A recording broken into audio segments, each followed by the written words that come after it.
आणि सर बोला बरं, कोणीतरी आवाज येतो का बघू? डोले साहेब नमस्कार. हा नमस्कार. नमस्कार. येतोय सर, आवाज येतोय. Very good, very good. नमस्कार नमस्कार. नमस्कार sir. Good morning. X professor डेरे. Yes, yes, yes. Very good morning. Yes, we were together when you selected as professor and went to Akola. Yes, yes, yes. I remember. Yeah. Sir, good morning, all of you. Yes. Good morning, good morning. Good morning, Dr. Kharchi Saab. Good morning, sir. Good morning. Welcome How are you? and welcome. Good morning. I am fine, sir. How are you? I am also fine, sir. Great So you are in pleasure, Pune sir. or in Rauri? Sir, in fact, I am in Igatpuri today. Oh, great. Great pleasure. Your own farm, which has been taken over by Mapsul. Yes, yes, yes, yes. Dangi gate. Cattle breeding farm आपला. Correct.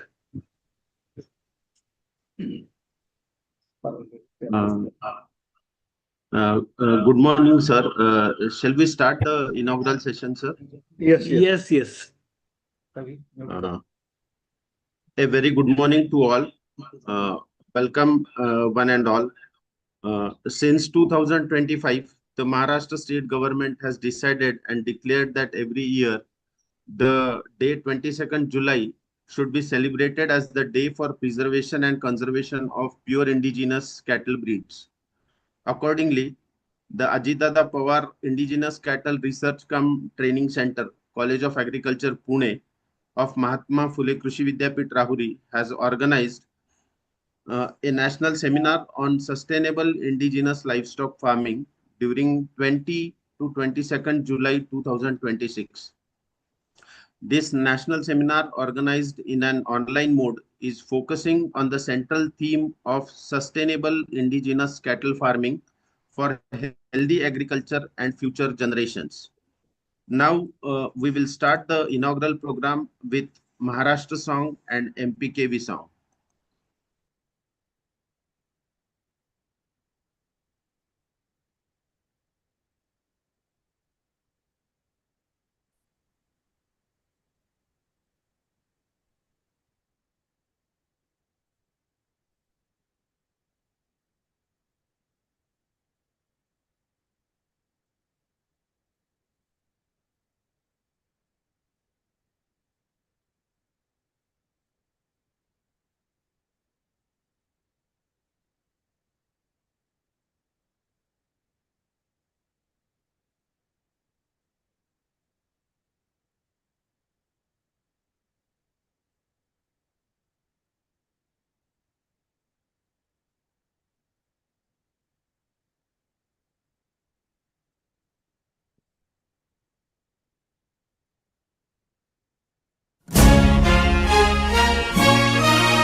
Maharashtra माझा गरजा महाराष्ट्र माझा जय महाराष्ट्र माझा गरजा महाराष्ट्र माझा भीतीनं आम्हा तुझी मुळी कडकडणाऱ्या नभा अस्मानाच्या सुलतानीला जबाब देती जिभा सह्याद्रीचा सिंह गर्जतो शिवशंभू राजा दरी दरीतून नाद गुंजला महाराष्ट्र माझा जय महाराष्ट्र माझा गरजा महाराष्ट्र माझा काळ्या छातीवरी कोरली अभिमानाची लेणी पोलादी Mangate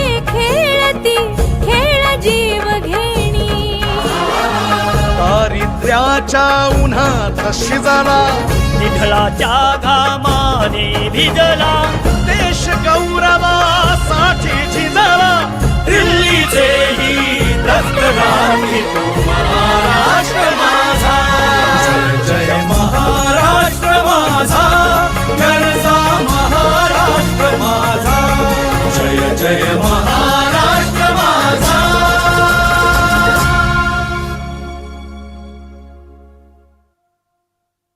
Now we will play the MPKV song.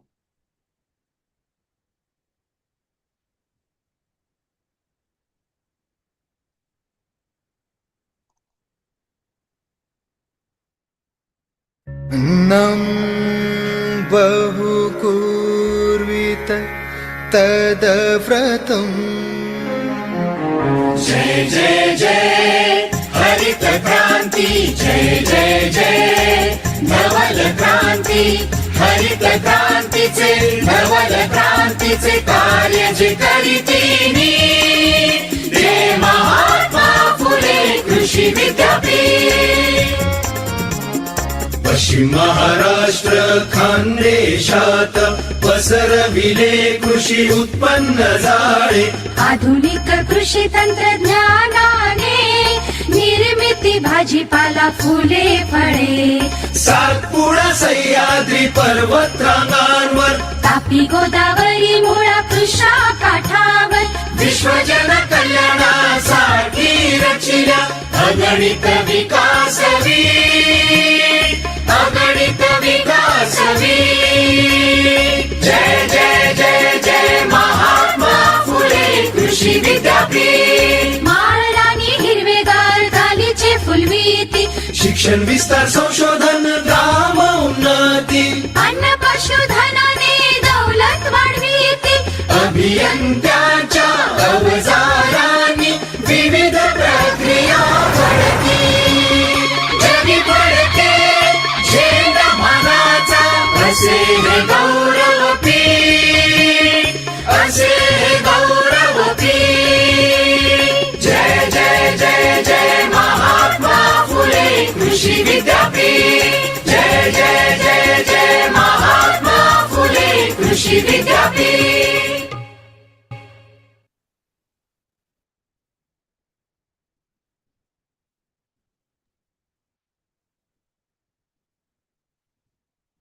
Thank you. Welcome again, all of you. Today, for this online inaugural session of the National Seminar on Sustainable Indigenous Livestock Farming, we have Honorable Dr. Nitin Patil, sir, Vice Chancellor, Maharashtra Animal and Fisheries Sciences University, Nagpur, as the chief guest. We heartily welcome you, sir, on behalf of MPKV Rauri. This inaugural session is chaired by Honorable Dr. Vilas Kharche, sir, Vice Chancellor, Mahatma Phule Krishi Vidyapit, Rahuri.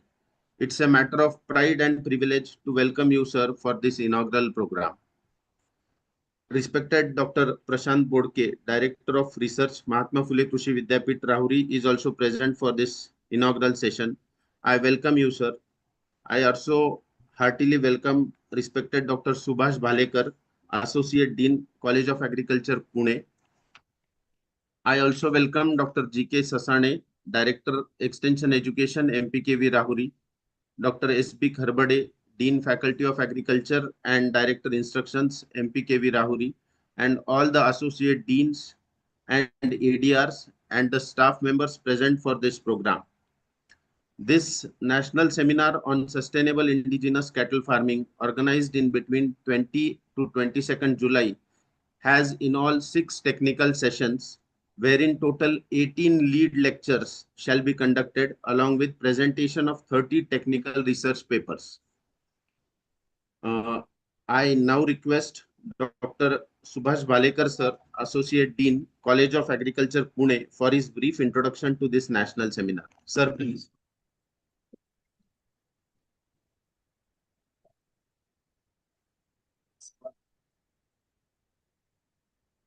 Okay. Good morning to all the respected dignitaries present here on this occasion of the celebration of this Indigenous Cattle Conservation and Preservation Day. This is celebrated on this 22nd July 2026. Mahatma Phule Krishi Vidyapit Rahuri, Ajit Dada Pawar Indigenous Cattle Research Cum Training Center, College of Agriculture, Pune, is organizing a 2-day national seminar on this sustainable indigenous cattle farming on 20th and 21st July 2026 in online mode. On this occasion, I welcome the President of this today's function, Honorable Vice Chancellor MPK Rahuri, Dr. Vilas Kharche sir. Then Chief Guest of this today's function, Honorable Vice Chancellor MAPSU, Nagpur, Dr. Nitin Patil sir, to this program. I also welcome Dr. Prashant Bodke sir, Director of Research, MPK Rahuri. I also welcome Dr. Satappa Kharbade sir, Dean Faculty of Agriculture and Director Instruction. I also welcome Dr. Gaurak Sasane sir, Director Extension, MPK Rahuri. This national seminar is an important opportunity for the researchers working on this indigenous cattle and their use in natural farming, organic farming. I also welcome all the participants who participated from across the country for this two-day national seminar, and also all professors and staff of our Agriculture College, Pune. On the same occasion, we are organizing Bhavya Deshi Go Pradarshan आणि परिसंवाद on 22nd July 2026. I request all the participants to attend this program, which will be organized at Ajit Dada Pawar Indigenous Cattle Research Training Center, College of Agriculture, Pune, at 10 a.m.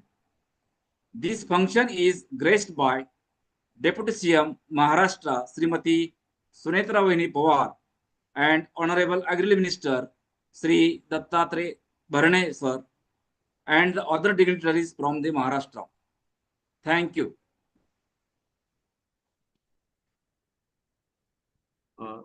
Thank you very much, sir, for your introductory remarks.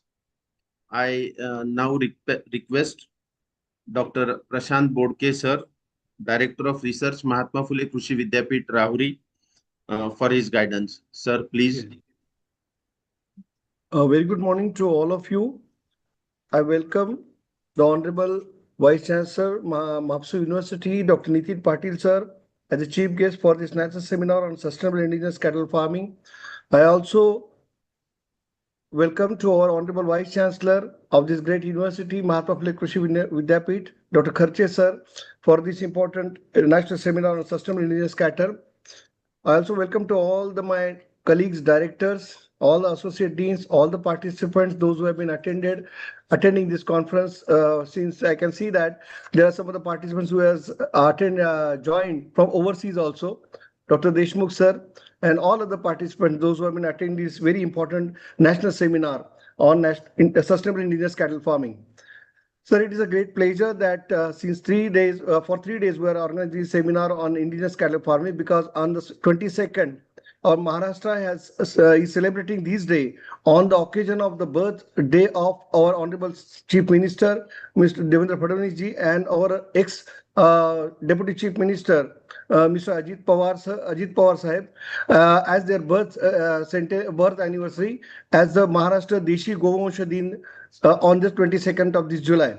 So for this function on 22nd, we have the grand ceremony to be celebrated as the this closing ceremony, as well as the very good, you can say, the Parisamvad on this indigenous cattle.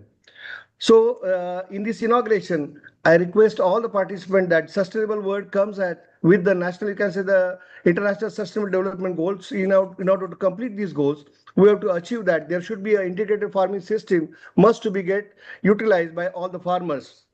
And in IFS system, always been the cattle is the important, you can say, the component for this integrated farming system, which, because in every house there is 2 cattle will be there, then can sustain these 2 hectares or 5 hectares of the farm very easily.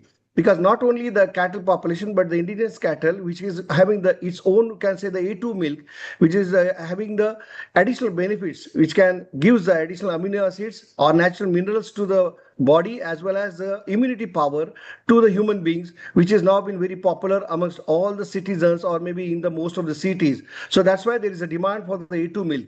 As soon as we are going to learn about the sustainability, the integrated farming system also helps in doing the natural farming processes or practices in our farm, which can reduce the fertilizer or maybe the chemical load on our farming system. So holistically, we can see that the sustainable livelihood farming or sustainable cattle farming seminar will be very useful to understand what is the direct and indirect, you can say, the supportive system from this total, you can say, the cattle population, especially the indigenous cattle, to all our well-being and the growth of this farming community, as well as the our soil health, our environment health, and the human health in totally.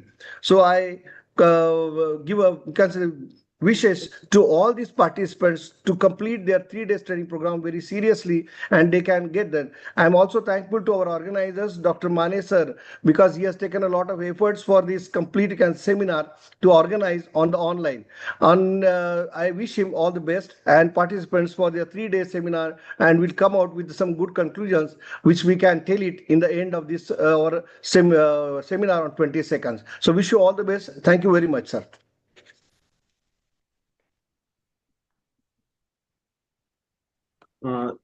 Thank you very much, sir, for your valuable guidance. We all are eager to listen to today's chief guest. I now request Dr. Nitin Patil, sir, Honorable Vice Chancellor, Maharashtra Animal and Fisheries Sciences University, Nagpur, for his address to this August gathering. Sir, please. Thank you. Namaskar and very good morning to all. Here I express my gratitude, and it's a privilege for me to be part of this particular national seminar on sustainable indigenous cattle farming, which is conducted online. And I must congratulate the leader of this particular university, Dr. Vilas Kharche, to take the lead and celebrate the 22nd July, which is called as Deshi Goansh Preservation Day for Maharashtra. So for this inaugural function, the Honorable Vice Chancellor of this prestigious university, Maharashtra, Mahatma Phule Krishi Vidyapit Rahuri, Dr. Vilas Kharche, Dr. Prashant Bodke, Director Research, Dr. Bhalekar, Associate Dean of College of Agriculture, Pune, various other dignitaries who are there, Dean, Director Extension, Dr. Ajotikar, the convener of this particular national seminar. It is an apt decision that we have really now awakened to see that the days are being celebrated, and we ourselves have to be very careful to project the image of our indigenous cattle. As we all the time say that it is the sustainability which is imparted to the livestock production system, and it is mainly the cattle production system by the indigenous animals. And the thing is that because they can sustain the adverse environment over here, the resources, those are very poor and being utilized by these animals. And one thing that one must target is the productivity. And that productivity target can be achieved when we have got very good technologies nowadays. And we have seen that our own animal, like the gear taken by the other countries, Brazil, they have shown the example that these can be improved, the graded up, and we can really achieve the targets as far as the productivity is concerned. So with the virtues that we are aware of our animals nowadays, so this particular center, Indigenous Cattle Research Center, named after Ajit Dada Pawarji, the visionary in development of the center, and also very keen in preservation and also grading up our indigenous cattle. So this activity of projecting and also discussing so many issues on the sustainability of indigenous cattle farming is a welcome step. I congratulate the organizers and especially the leader, Dr. Vilas Kharche, to have taken this initiative. And as I come to know that there are so many sessions, so many people, learned people from ICR, then from private, NDDB, all those are gathered here to educate us.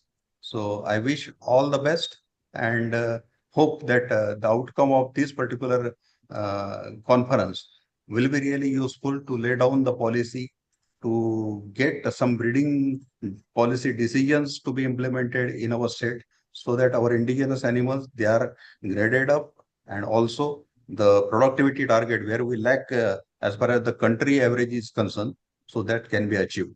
So again, I am thankful to the organizer for giving me this opportunity, and I look forward for very many good interactions and good response from the people who are attending it. Thank you very much, sir.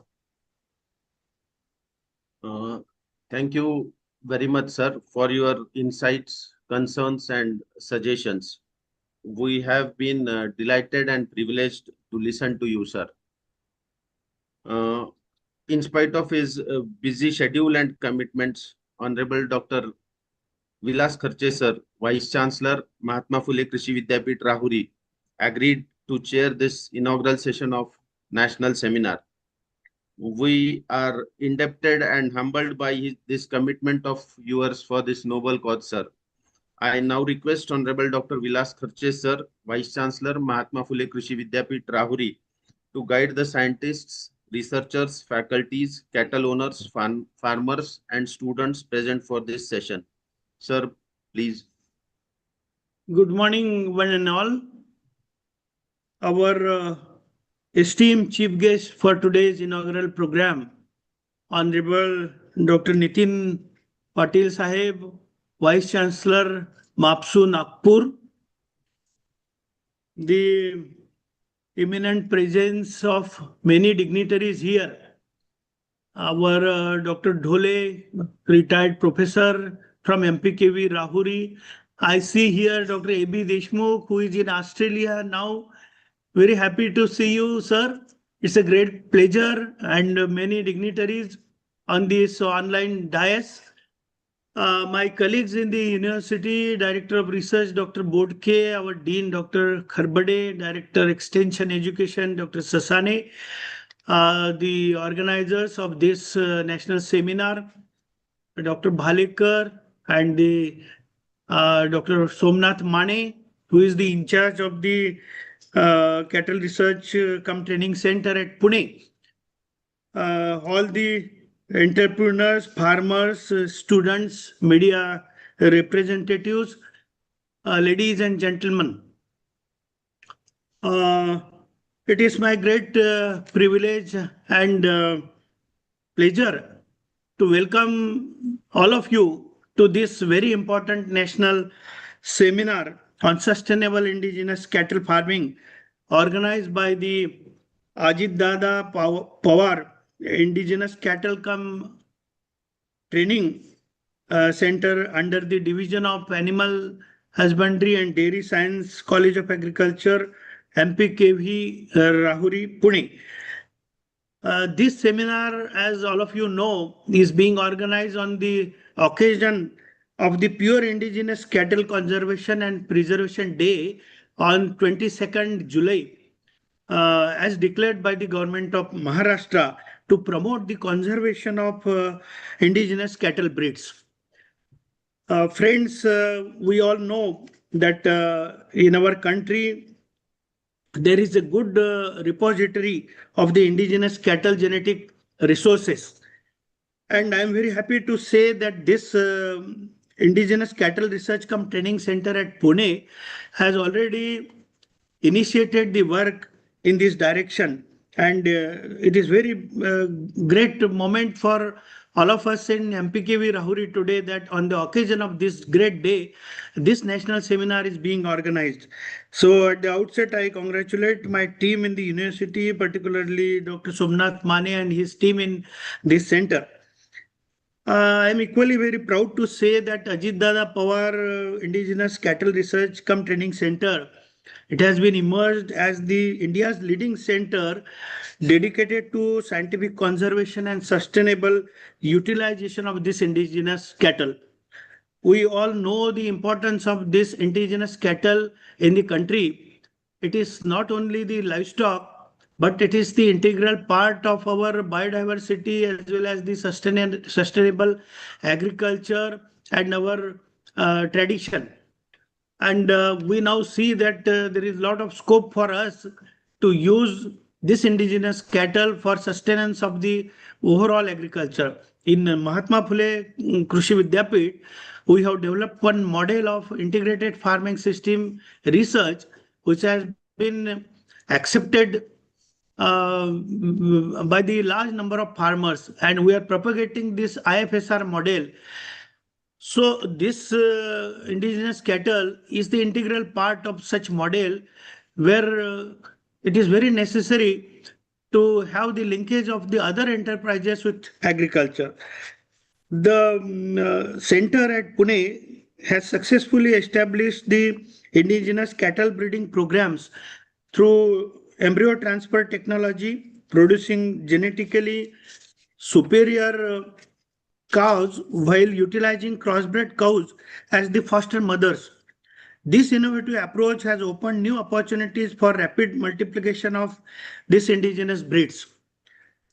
One of the unique achievements I must mention here about this center is the successful participation of the farmers through the Saiwal Club of Maharashtra. In the beginning, in 2015, there were only 18 Saiwal cows in this, but this movement now has expanded to more than 7,000 Saiwal cattle across Maharashtra. So this is how it is very important in demonstrating how the scientific guidance combined with farmer participation can transform indigenous cattle conservation into people's movement. I am again very happy to mention very commendable work being initiated at our center at Pune. And I am particularly happy that this seminar brings together the scientists, veterinarians, dairy professionals, entrepreneurs, policymakers, progressive farmers from across the country. During the next 3 days, deliberations on indigenous breed conservation, animal nutrition, artificial intelligence and IoT applications, residue-free milk production, natural farming, waste to wealth technologies and climate resilient livestock farming will certainly provide valuable recommendations.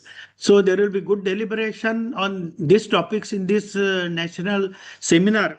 And I hope good recommendations will be emerged from this seminar, and let this seminar become a platform for collaboration, innovation and policy recommendations that will shape the future of the indigenous cattle farming in India.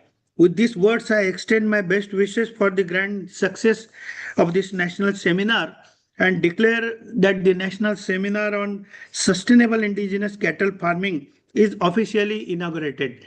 Thank you so much.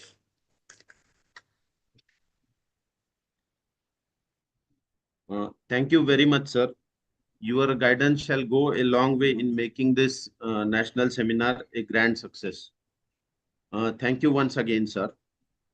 I now request the chief guest of today's program, Dr. Nitin Patil, sir, and the chairman of today's program, Honorable Dr. Vilas Kharche, sir, to please permit to release the souvenir of this national seminar in online mode.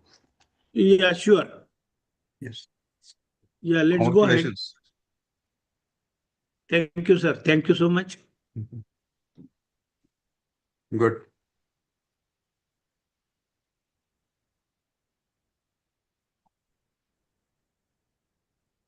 Release, no? No. It's approved. Sure.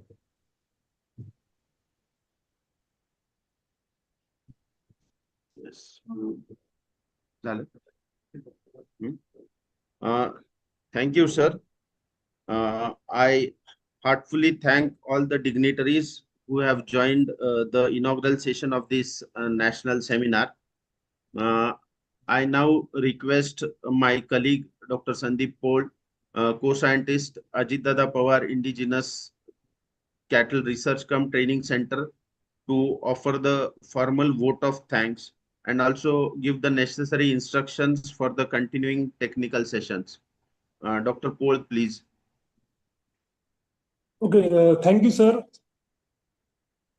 It's my privilege to propose the vote of thanks for this inaugural session. For this today's program, we are celebrating the Pure Indigenous Cattle Conservation and Preservation Day on the occasion of the 22 July On this basis, this national seminar on sustainable indigenous cattle farming for 20 and 21 July we are celebrating here in the Ajidada Pawar Indigenous Cattle Research cum Training Center. For this inaugural session, I sincerely thanks today's chairman, respected Honorable Vice Chancellor Mahatma Phule Krishi Vidyapith Rauri, Dr. Vilas Kharche sir, for chairing that session, as well as I am express my sincere thanks for our chief guest, Honorable Vice Chancellor, MAPSU University, Dr. Nitin Patil sir, for this presence in the inaugural session, as well as I am thankful for Dr. Prashant Bodke sir, Director of Research, EMPKV Rauri, as well as I am thankful Honorable Dean Kharbde sir, as well as I am thankful for Director of Extension Education, Sasane sir, for their presence in that session. I am all the Vice Chancellor sir, Director of Research. They are always encouraging us to take that all the sessions, seminars to disseminate what are going that research. Lots of the research are going on, and this is the only one center who are going to research on the indigenous pure breed cattle throughout the India, and we are working on the almost 12 different indigenous breeds in our India. So that research is helpful for development of the indigenous cattle in the throughout the nation. I am thankful to our respected Associate Dean sir, Subhash Bhalekar sir. He is always encouraging us to take that all the programs, and he is guiding us to successful implementation of this program. I am thankful for today's organizer, Chief Scientist Dr. Somnath Mane sir. He is taking the lots of the efforts for taking that such programs. I am thankful for Professor ASDS department, as well as I am thankful for all the co-scientists in the Ajidada Pawar Indigenous Cattle and Research cum Training Centers. So, sir, I am giving my words that from our center, all the participants, all the training programs, we are conducting one month training program. We are conducting 1 day training program for the farmers and all the cattle owners, and we are giving all the trainings. There are different themes are there on the different themes of the conservation of the indigenous cattle, use of the IoT, use of the artificial intelligence, use of the different feed supplements in the animal nutrition. So we are working on the 6 themes, and the different participants through all over the India. They are presenting their lead papers, their abstracts by poster presentation. So in the 2 to 3 days seminar, we will disseminate all the knowledge for all the farmers. I will thankful for all the staff members, officers for taking the efforts for these programs. I am also thankful all the person who are directly, indirectly engaging in that program. So by that expressing all my gratitudes, I am concluding my vote of thanks for further instructions, as well as I am giving some instructions to all the participants. All the participants will join, and they will present their lead papers in some minutes. One by one, we are taking that presentations, and according to the sequence, we are supplied that session sequence is there. So according to that, we will conduct our lead papers. The first further instruction we will give later on. So it is from me for further instructions, Dr. Azutikar sir, please. Thank you very much, Dr. Paul sir. Sir, with permission of Honorable Chief Guest and Honorable Chairman of today's session, we declare this inaugural session to be concluded. And with permission, we shall be immediately starting with the technical proceedings, sir. Yes, sure. Very good. All the best. Thank you so much, sir. Thank you, Patil sir. Thank you so much. Thank you, sir. Thank you very much. Namaskar. Namaskar. Thank you. Namaskar. Thank you for making me the part of this seminar. Thank you, sir. Thank you. Namaskar. Mr. Close question.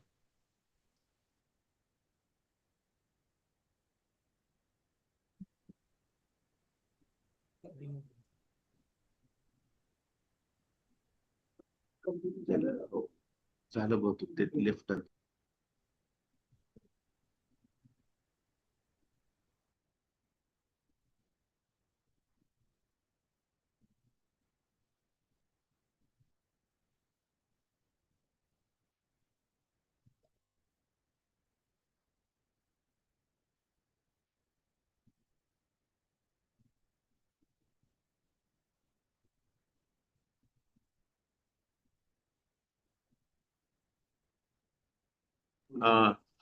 We are immediately starting with the technical session. All the participants, dignitaries who have remained present are requested to stay present. Within a few moments, we shall be starting with the technical session, first technical session.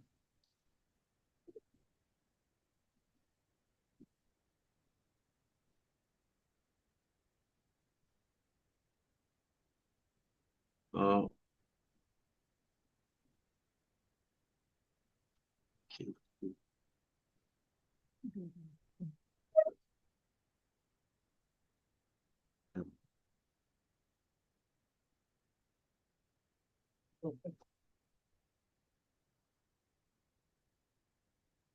सरांना share केली असेल.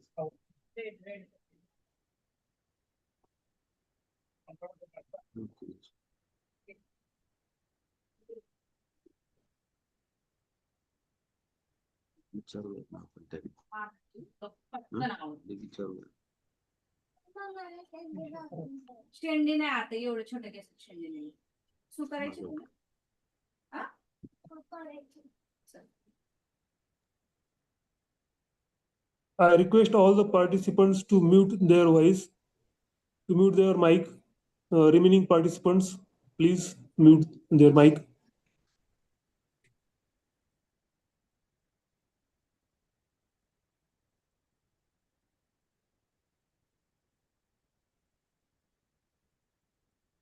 Honorable Dr.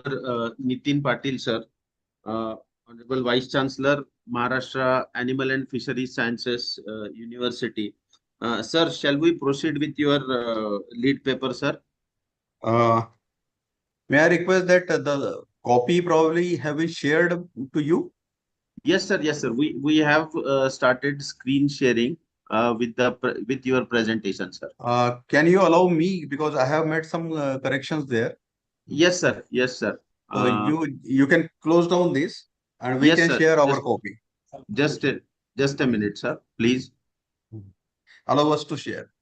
Yes, sir.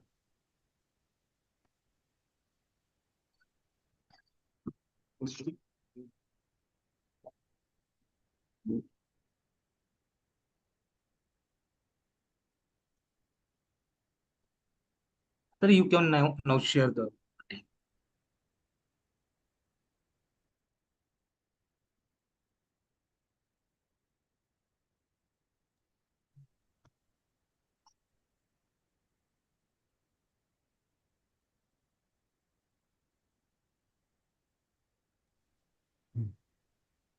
Am I audible and is it visible? Yes, sir. Yes, sir. The presentation is visible, sir. Okay, okay. I have made some changes because it was in time that I got this particular topic for me to deliver. So something which is related to some national perspective have also been added to this. Yes, so sir. At the outset, I congratulate the MPKV and especially the chief scientist, Dr. Mane, because it is his brainchild that this particular center has come into existence. And the apt name of Ajit Dada Pawar has been given as Ajit Dada Pawar Indigenous Cattle Research cum Training Center. And it has been serving very good motive as far as the indigenous cattle development, its program to be made aware to all the people.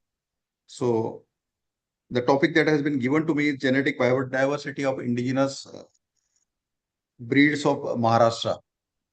And as we all know that Maharashtra is endowed with a very rich population of indigenous cattle breeds, and of which the characterized breeds today stands to be 7.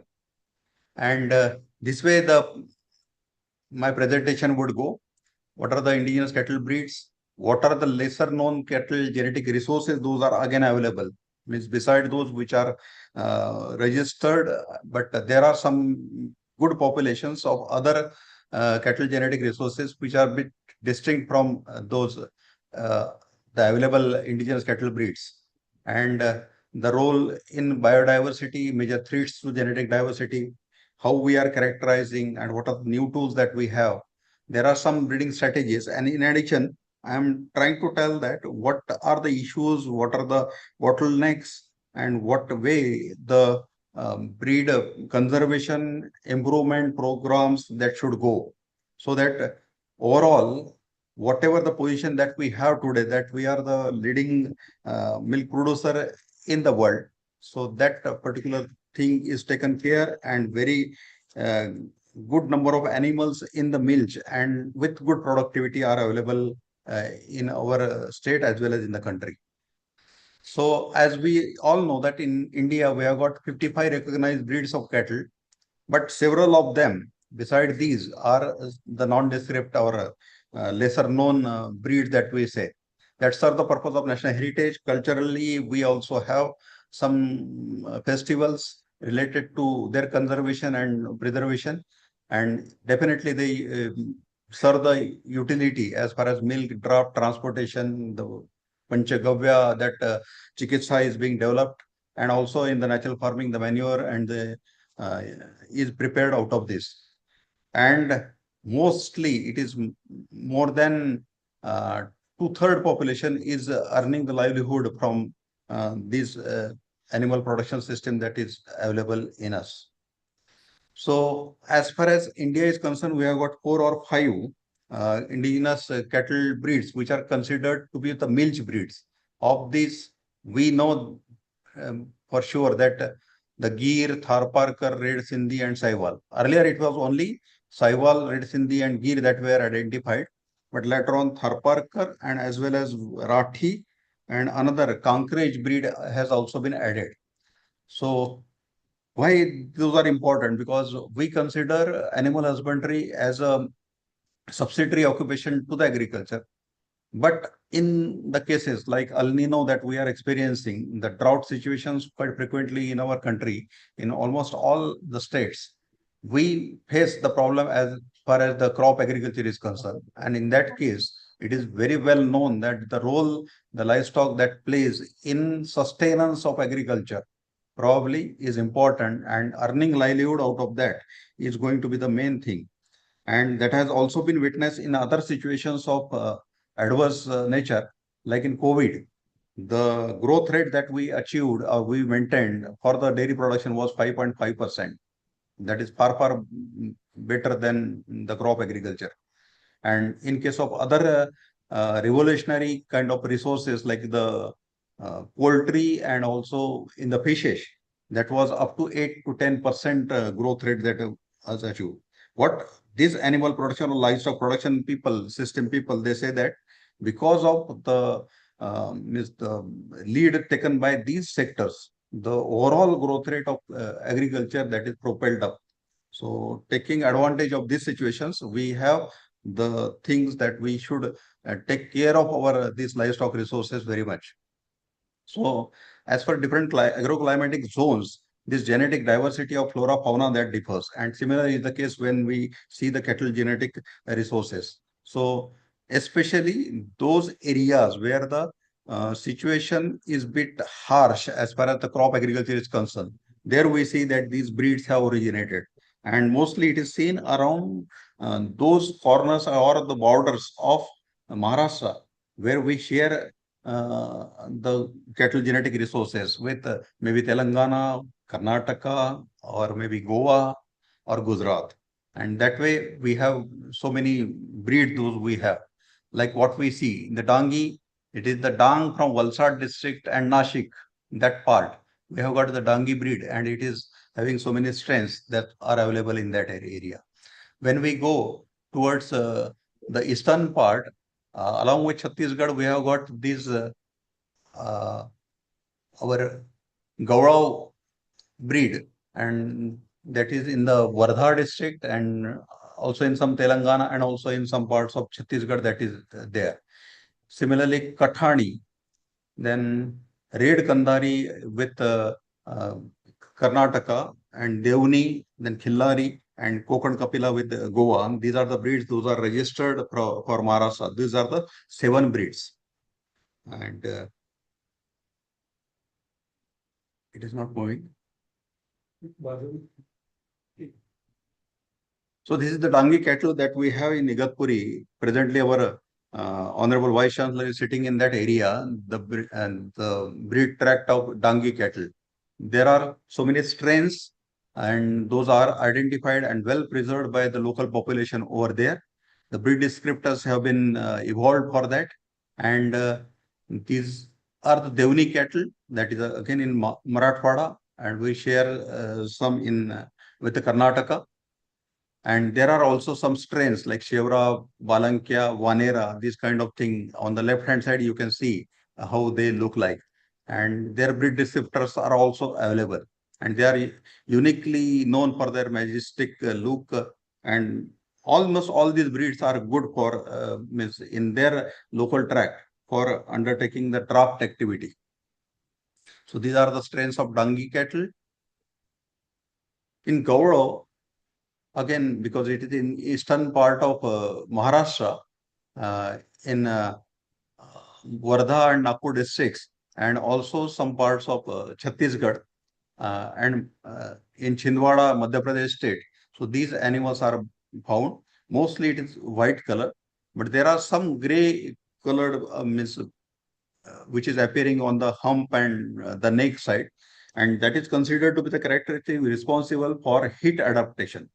And these are again good for quick transportation in the hilly areas, which are there in the Chhattisgarh as well as in the districts of Nagpur and Chhindwara. Red Kandari is again a Marathwada prominent breed, which is there, and it is found in Nanded, Dharashiv, Parbhani, Latur, Bid, and other parts of Marathwada. And it also suits the local farming community, and it is good for the heavy work that is being taken from this. And generally, it is the brick red color, and the means speciality of these animals is that it poses well when we go for photography. Means it's so obedient animal, both males as well as the females, so that it appears as if it has prepared itself for getting the photograph. Khillar is again very proud animal, and it is good for the racing, and the people they feel very proud and pride in having these animals. Of course, these are good for racing and also the work purpose. Those are in the western part of Maharashtra, in Sangli, Satara, Solapur, Ahilanagar, and Pune. Local farming communities, mainly they keep these animals for draft purpose and also for the racing that they undertake with these kind of animals. Quite sensitive or ferocious animals also if the newcomer is approaching them. There are various strains of these Khillari cattle. Those are available and very well known in those different areas for the color and the pattern of horns and also the body shape and the kind of muscles those are developed in these animals, whether it is for the race purpose or for a draft purpose. Konkan Kapila cattle, again, it is the area where the Goa state animals, they also intermix. And these are also in the Konkan region that we found, especially in the Thane, Raigad, Ratnagiri, Sindhudurg, Palghar areas of Konkan region in the high rainfall area. And its ability is to work in the hilly terrains, and it can sustain the hot and humid climate, which is considered to be the most difficult climate, and these animals are there. Now there are some lesser knowns, means those are not registered, but MAPSO is taking care of these large population, those are available. So this Kathani cattle is one that is in the Chandrapur, Gondia and Gadchiroli district, the tribal areas. And here we have got these animals for draft purpose mainly, to carry the goods from the farmlands to the markets or to the home where the stores are to be store of the grains and everything that can happen with these animals. As far as these breeds are concerned of Maharashtra, what we see that these are not the milch breeds compared to the 4-5 breeds those are available, where their milk production potential during the lactation, standard lactation, is about 1800 to 2400 liters. And compared to that, we have got only 400 to 800 liters of milk that we get from these our animals. There are some breeding efforts by which actually the milk yield of these animals was targeted, and some exotic breeds also have been used. In some cases, the grading of was also done by the milch breed. Those are available in Maharashtra.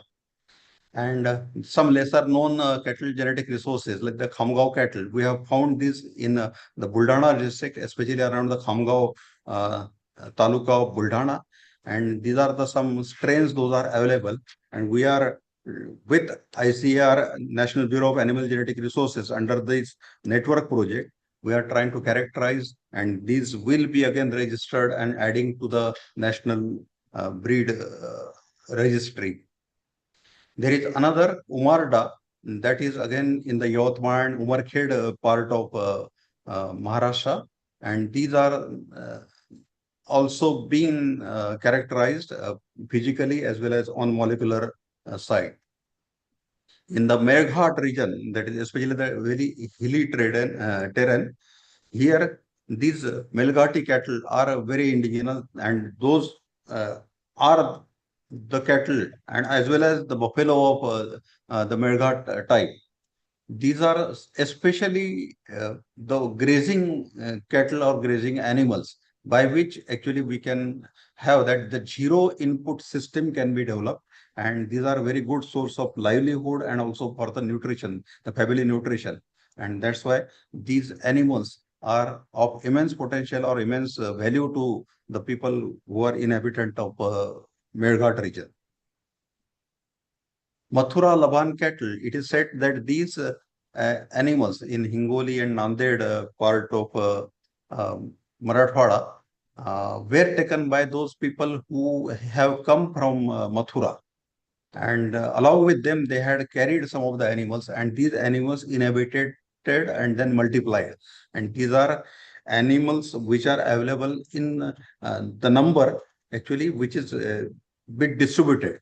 So we are getting some population, some pockets, and we are trying to have the characterization, because locally they have now adopted and very good as far as serving the local people for the draft as well as for some milk production purpose.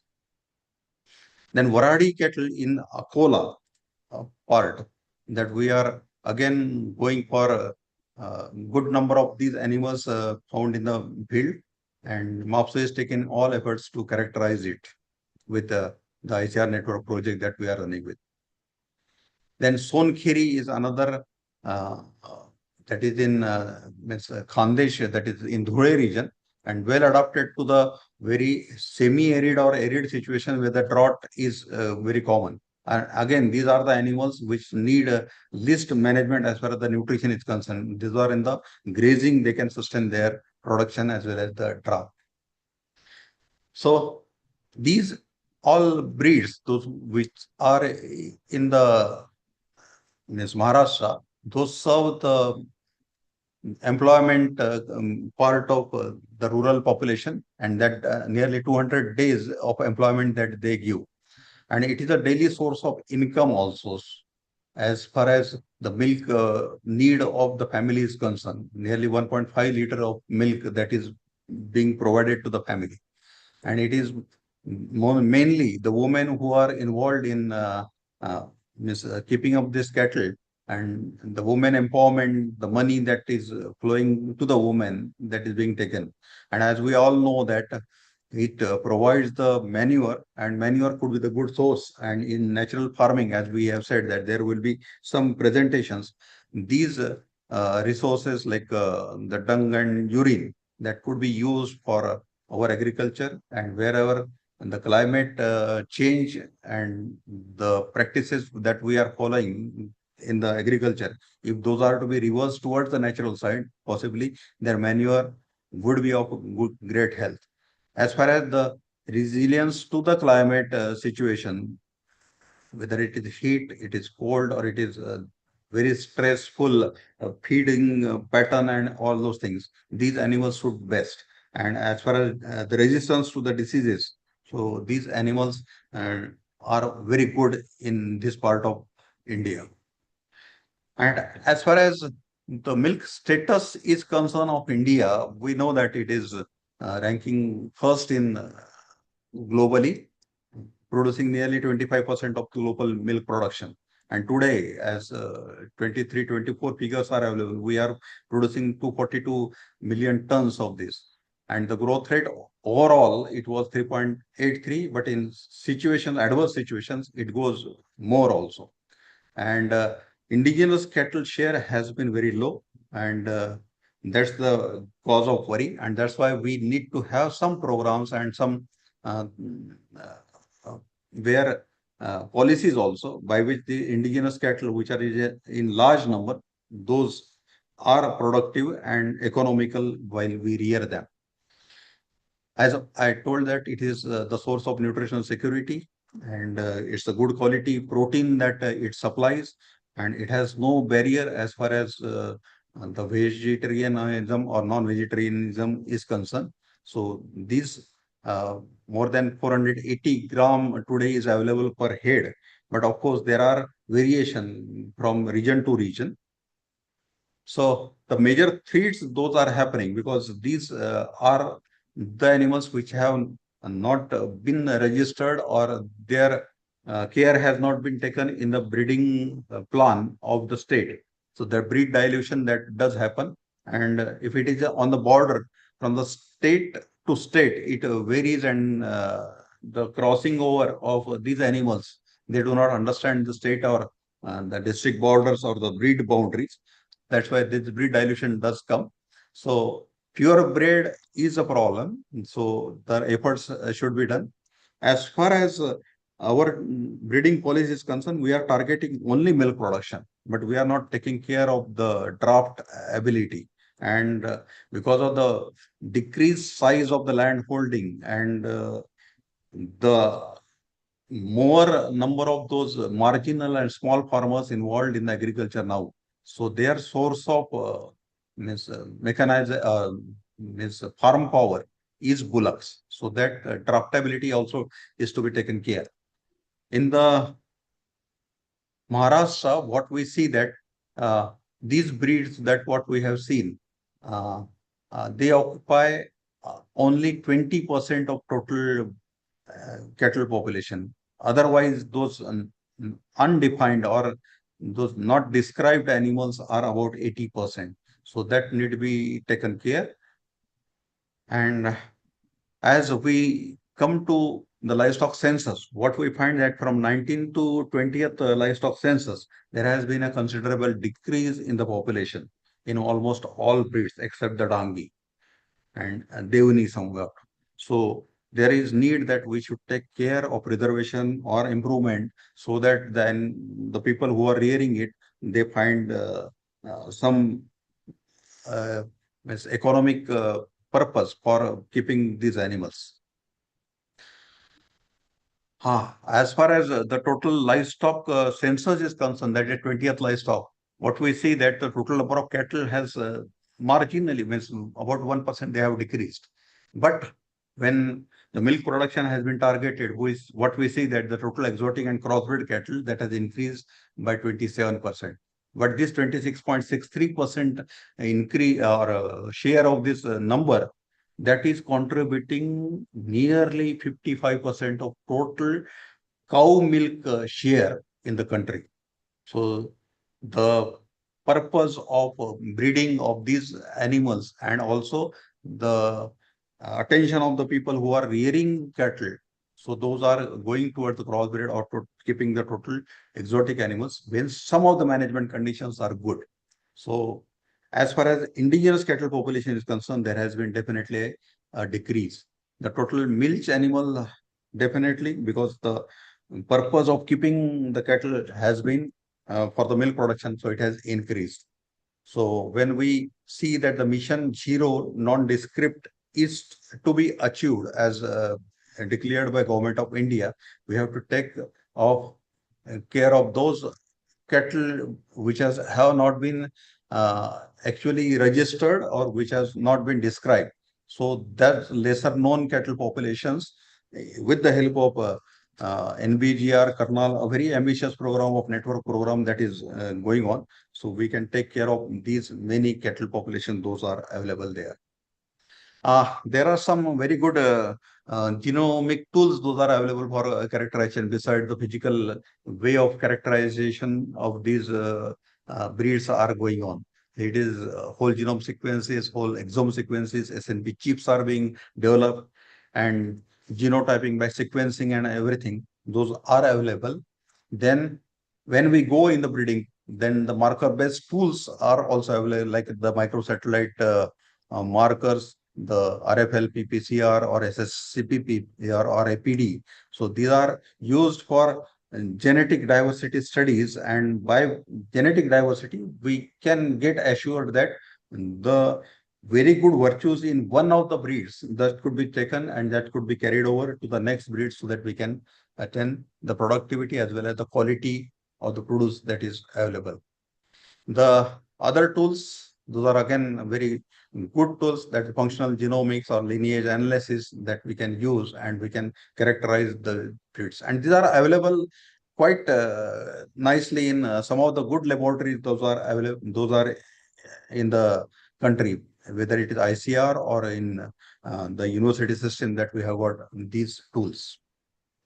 So for conservation and breeding strategies, what should we do? The elite animals are to be identified in the indigenous breeds. What I have observed, because I have been serving in the institute where the cattle research was targeted, CIRC, Central Institute for Cattle Research. So what we have seen that in indigenous animals also, there are some animals in the breed itself, though it is for the draft purpose, but some of the best specimens, those are available, which are genetically superior. So those should be identified as a dam or sire, and those could be utilized with the improved technology like ARTs, and by which actually we can have some program by which the production and reproduction traits could be improved. So in this, the native breeds could be taken, and as far as their availability in the local climate, that should be exploited. Some dual purpose breed like Devni Gaula, which are very good in both the milk production as well as draft work, so that can also be utilized. And as far as the drought tolerance breeds, where the famines or the droughts is a commonly occurring. So those breeds are also can be targeted, and accordingly we can develop those for the dual purpose or drought tolerance. And there are very good programs, those are available from the network side from NBGR, and by which the selective breeding thereafter can be tried in the local breeds so that we can conserve the local germplasm. And identification of elite female and progeny testing. Again, it is a long term program, but that can be also helpful to identify the best females and mostly the males actually, which can be used for the breeding purpose, and for which what we need is accurate data recording. And through NDDB kind of institutes, that accurate data recording that can happen. And one most important technology that what we have even if we have got one or two animals or some few animals out of one breed, and which are of elite nature as far as the production and other characters, the reproduction characters are concerned, we can use these technologies of ARTs, where through the IVF, that is the last 10 technology, and using the technology like sex semen, embryo transfer technology, we can, in a speedy manner, that we can achieve the genetic gain, and all these results which were taking so many years, long years in progeny testing and getting the superior animals. So that can happen, and we can have very good improvement in our cattle genetic resource. And as far as the awareness that is to be created in the areas, the farmers are to be really made aware and given the importance that the field recording system, how it is important, so that the future generation, bulls and heifers, which would be the basis for upgradation or crossbreeding or some selection experiments, so that could be generated. So MAPSU is presently involved in conservation of animal genetic resources for Maharashtra, and all livestock breeds, and especially the lesser known breeds, we are working on it. And presently what we have done, that in Merghat, we have already registered this 18th livestock, means buffalo breed. There are Khamgavi, Varadi cattle, and Mathura, Laban, all these animals are also being characterized, and we are putting it for recognition to the local animal genetic resource scheme. For the maintenance of their health, we are also moving out our people, maybe the student and also the staff, so that from the health point of view, these people, these animals are protected. We are developing the capacity of the animal husbandry department in the state, and also the livestock farmers, so that they know the importance of conservation, and by which actually they can conserve the local genetic material as far as the cattle is concerned. And we are also having participation, and we also organize the livestock exhibitions, and we participate in a big way by putting up the stalls, the museums, the camps. So our aim is that, along with ICR and BGR has been given, that the country should be known for all the cattle wealth that is available, that is in a descript form. So the mission zero non-descript we are following, and at least for Maharashtra, we are responsible for doing this kind of work. So with these things, I thank again the organizers.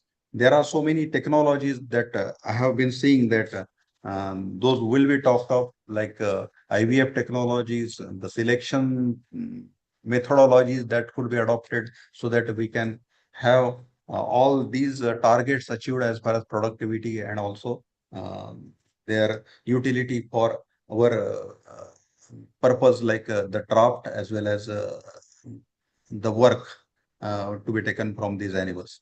So with this thing, I thank again the organizers for giving me this opportunity to be with you, and also telling you what the MAPSU is doing as far as the conservation of animal genetic resources is concerned. I could have shared, because some of the things that what we have done in MAPSU, like we have taken the field people into confidence, and we have implemented the in vitro fertilization technique, by which we prepare the embryos, and we transfer it to the local cows, and the recipients are actually prepared in the field. And accordingly, in last 400 days, we have produced more than 175 number of cows in the field, and by which the potential of both the dam as well as the sire, which is known, and that embryo which is in the surrogate mother that is being nourished. So those animals in 172 numbers is presently available in the vicinity of means whole of Vidarbha and some part of Marathwada also.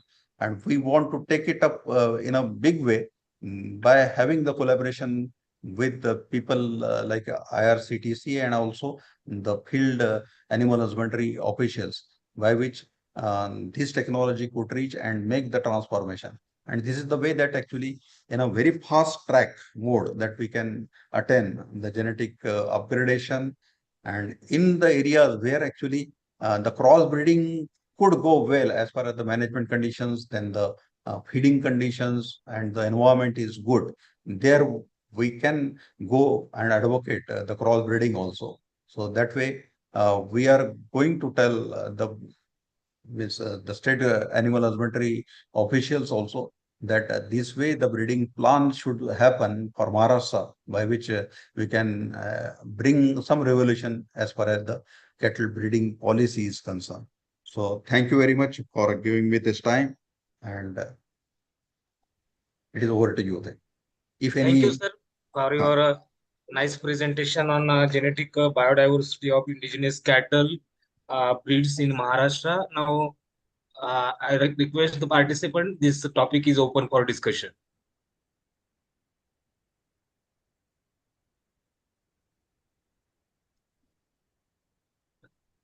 Participants are requested. Participants can unmute themselves and ask anything if they have any doubts.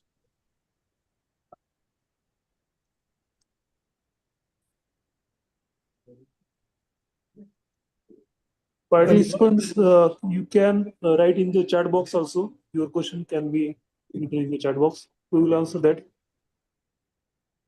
I'm Dr. Sham Zamar. I have a question. Sir, myself, Dr. Prabhakar Padgan from Parvani. yes. Yes, sir. Sir, given very nice presentation and no doubt regarding this presentation. But one doubt is in my mind. We are till not reached to the farmer on the field. Farmer are not interested to rear the livestock. Actually, farmer are away from the rearing of livestock. So it is the big issue nowadays, because we are forcing them to maintain the livestock, to do for livestock farming. But actually, on field, farmer are away, going away from this business. This is also one problem I feel. So, what Yes. opinion regarding this? And you are very much right, because this new era actually has drifted our rural youth towards the other industry options. Though it is in the long run, it is not happen to be very good as far as the economic returns are concerned. If scientifically we can convince, if can show them the examples that like the areas in Ahilya Nagar, when you see that the productivity of the cattle, the collection, the kind of profits the dairy farmers that they make, probably the people like from Dharashiv, then Bede, they are now taking up this particular vocation as a very good lucrative profession. So in this case, I would advise that very good examples are to be set up, and these should be shown to the rural youths.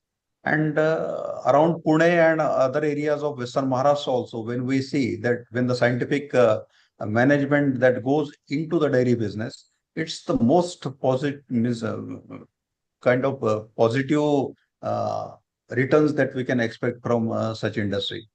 And even if that is not happening, we can say that for the rural women and those things like very good cattle yielding some very good quantity of milk, so that is a very good help to the family also. And if it is done very rightly, if we are maintaining some 8 to 10 animals and with a good scientific management, when animals at least 60% are in milk every time, probably I don't see that any other business could give the return that the dairy would give. Only the thing is that involvement and creating the interest in that. Sir. Yes, sir. Thank you. Yes, sir. Thank you. Thank you. Thank you very much, sir.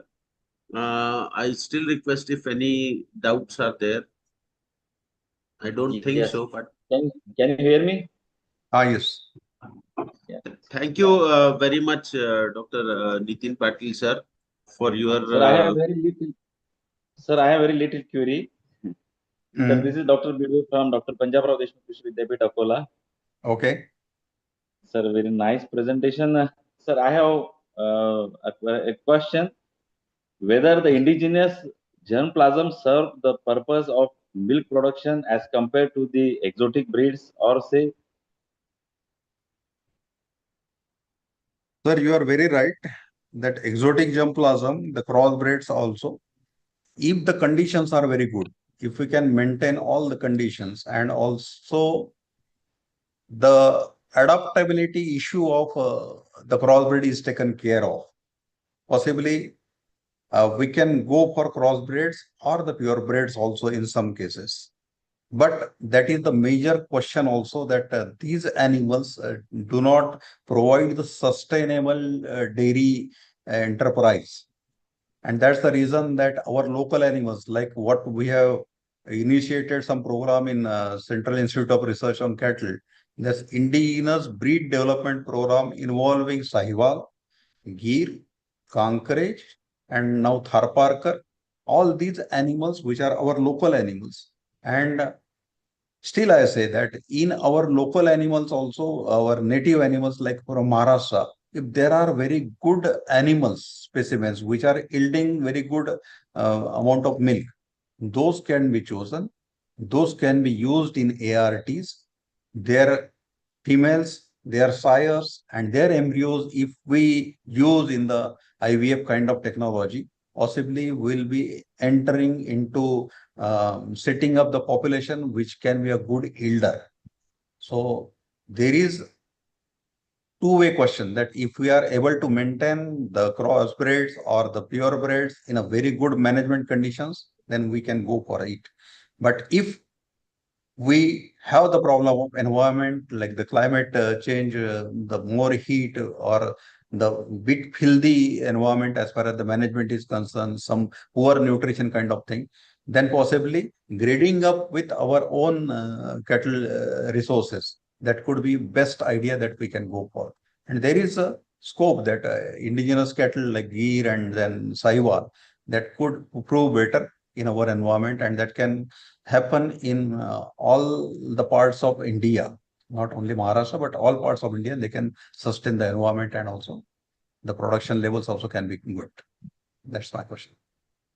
Thank you very much, sir. Thank you. There is any queries from the participants? Someone has raised their hands. Dr. Bidwe, sir, please. So I have asked my question, sir. My question, Dr. Patil sir has very nicely answered my question. Thank you. Then, if no one has doubt, shall we, sir, complete the presentation? Okay, then I I'm very thankful to Dr. Nitin Patil,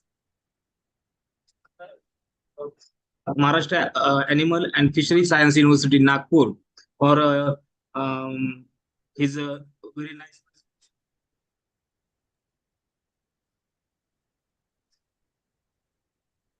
For his presence in the Your audio has some problems, sir. So thank also, you. Okay. And also thankful for being present during the inaugural session. Thank you, sir. Thank you very much. Thank you very much. Now Namaskar. we will move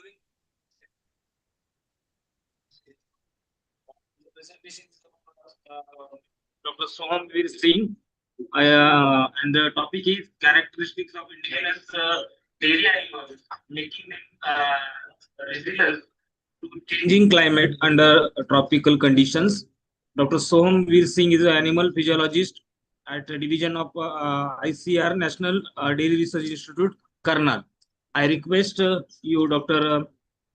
Sohamveer Singh, please start your presentation.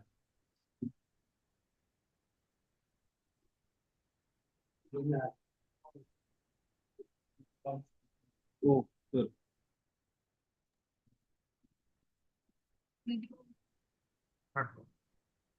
Hello, am I audible? Yes, sir. Yeah, sir, you are audible. Just start your presentation. Okay. Thank you very much. Good morning to all. So I am very thankful to the organizers for Sir, giving me. sorry to Yeah, interrupt, but your slides are not visible. You have presented, but it's just showing the folder. my slides are not visible. No, only folder is visible. Okay. Please unshare and again share, sir. Hello एक बार आना ये slide में दिखाई दे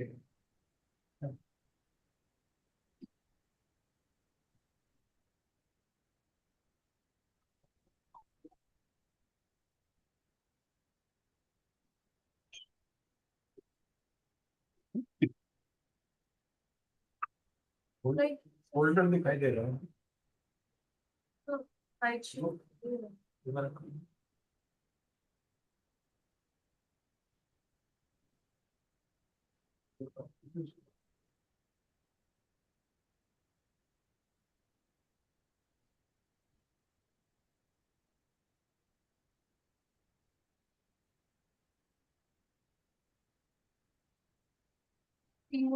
Yes, sir. Now it is visible. Just make it is as a full screen.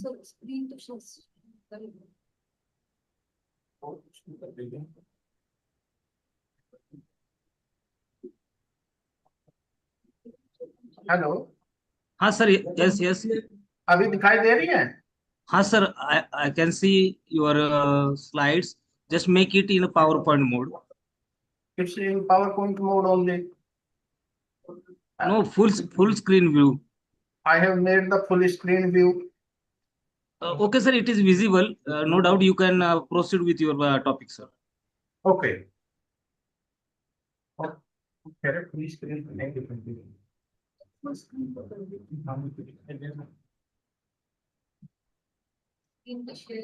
Okay, no problem.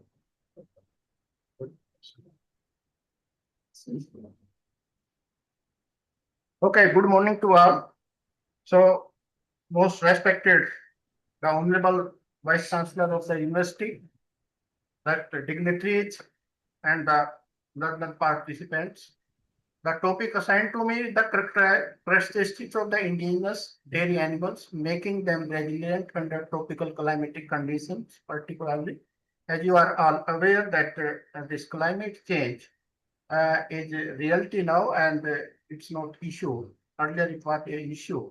So that all temperature, humidity, and the extreme weather events are increasing at a very alarming rate.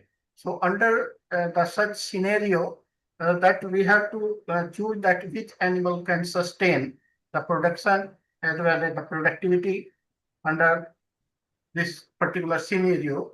So as you are all aware that this livestock scenario of the India, and we are having the largest livestock population that around 536 million. So before me, that Honorable Vice Chancellor has discussed the many things, so I am not going to repeat all these things. So, but that most important thing is that we are having that huge livestock diversity in India. As far as this cattle, these breeds are concerned, that we have registered the 53 breeds of the cattle and the 3 synthetic breeds. That is the crossbred, and particularly one breed from our NDRI, that is the current breed, is registered. And the another 2 breeds are also registered, that the Frieswald and Vrandavani from IVRI. So as far as this indigenous breed are concerned, they are scattered, they are located in the different part of the India, and they are very well adapted to that particular environmental conditions. So, and still that, as the Vice Chancellor discussed, that still that the many more breeds yet to be the registered. So similarly, that if you will see that the 22 breeds of the buffalo, 43 breeds of the goat, 46 breeds of the seal. Likewise, that 242 breeds of the different livestock species are registered. So as far as this the production is concerned, that we are number one in the milk production, and we are producing around the 25% of the total milk global milk production. And the per capita availability is 485 gram per day per person, and which is much higher than the recommended dose of the milk for the human being. And the five milk producing country that if you will see that the India is number one, then the USA, Pakistan, China, and Brazil.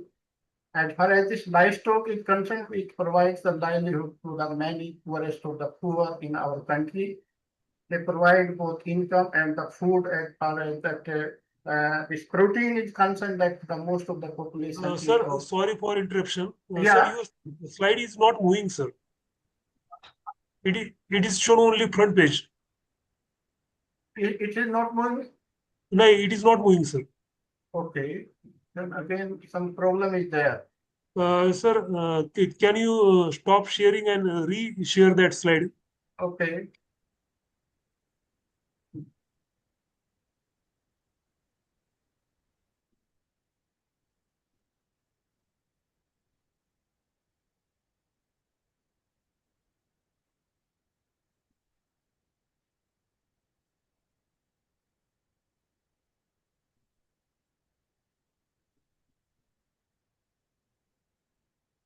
अभी दिखाई दे रहा है sir? Hello? नहीं sir. Okay, it is shown now, sir. It's First visible? page. Yes, it is visible, sir. Okay. Now this is a second slide. It's visible? Yes, sir. Yes, visible. Yes, sir. Oh, okay. So this the livestock are providing both income and the food, and 5.5% to the GDP, and around that 1/4 of the global agriculture GDP. The productivity of the this livestock is increasing even under climate change scenario, and these animals, particularly the ruminant animals, they are contributed to climate change, and at the same time they are affected. And this increase in that the productivity of the animals that due to that mainly these technological interventions. So as I have already discussed in the by the earlier Vice Chancellor Sahab, that indigenous diet breed of the cattle and buffalo in our country, that the Sahiwal, Red Sindhi, Gir, Tharparkar, and in case of the buffalo, that the Murra, Nili Ravi, Jafrabadi, that these are some of the best milk breed.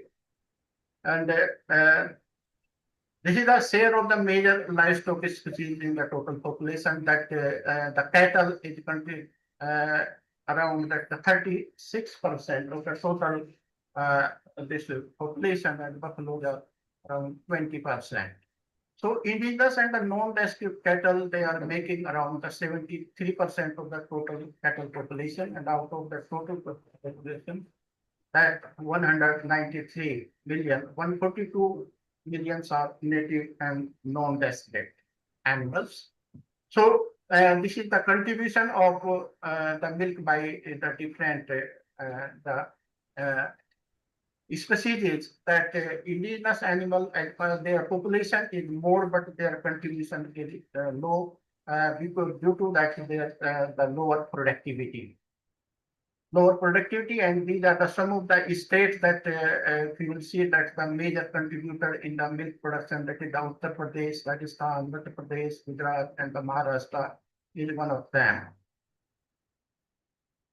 So livestock scenario in the Maharashtra has already been discussed.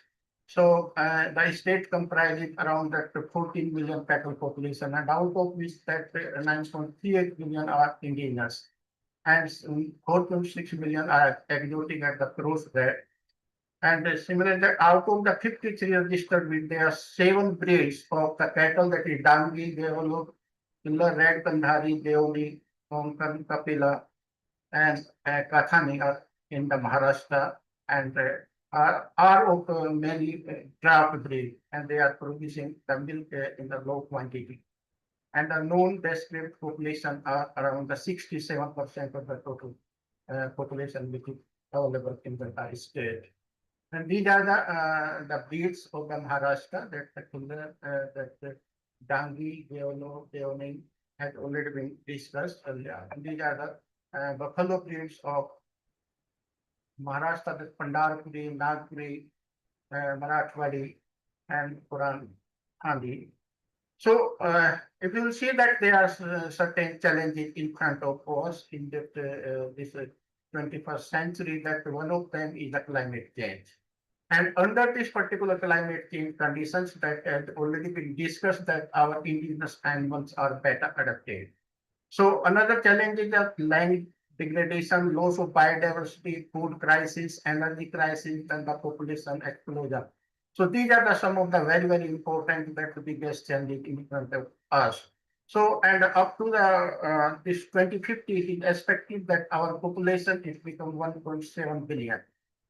And at the same time that land fragmentation is at a very faster rate. So just to feed this ever-growing population in the 2050, as compared to the today's situation, we require 35% more food and 50% more energy and the water. And the consequences of just to produce that more the food production, and the so GHG emission will be 35% more, drastic decline in biodiversity, then substantial increase in the diseases due to this climate change and increase in the temperature and humidity. And if you will see that that our resources which is available with us, we are having only 2.3% of the world's land, 4.2% of the global water, and 142 million hectare cultivated land. And out of that, the 60 million hectare is that irrigated, and remaining is the rain fed. So, and still that the 52% of this population is earns livelihood from the agriculture, and we are having around that 18% of world's human population and around 14% of the livestock population. So we have to think about that in the coming scenario, that what we have to do. So if you will see that what are the major global warming gases and how they are increasing. So in the pre-industrial era, which is considered to be the 1750, so at that time that the carbon dioxide concentration was 200 ppm, that methane was 722 parts per billion, and nitrous oxide 270. And at present, these gases are increasing at a very alarming rate. And the situation is that 425 ppm is the carbon dioxide, and 1937 ppb methane, and this 337 parts per billion nitrous oxide. So, and this methane, if the methane is concerned, because that the major contributor is the livestock, and particularly the ruminant animals, they are contributing this methane, and that they are causing that the increase in the temperature, and at the same time that animals are affected by this. So on the animals, there are different type of the stresses are there. The poor nutrition are there, poor housing, that the infection, that the cold stress, and the social stress. So out of that, I'm discussing about this environmental stress, particularly that the temperature, humidity, and all that. These are the weather impacts, that there is extreme weather events are increasing at a very, very fast rate, and we are observing daily some or other type of these extreme weather events, maybe the flood, maybe the lightning, maybe the drought, and the different type of that the problems we are facing, and they are causing the adverse effect on that the animals as well as the human being.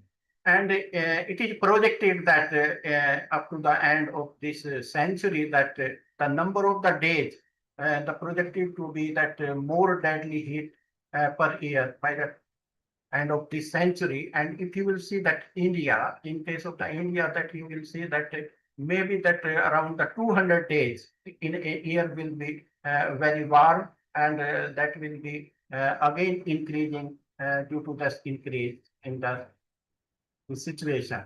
The another problem that we are facing, and that will be in the coming year also, that around the 1.1 billion people of the planet do not have the access to a safe, clean drinking water, and that is one out of that assets. And on a global basis, that the amount of the fresh water available per person is falling rapidly. And by the end of this 2050, the 75% of the population would face the water scarcity. So we can think that in the coming years, that water will be the most precious commodity, and just to maintain our animals, that we require the water. And as far as this water consumption and the requirement is compared between that our indigenous animal and the exotic animal, that our animals are having less requirement of that water.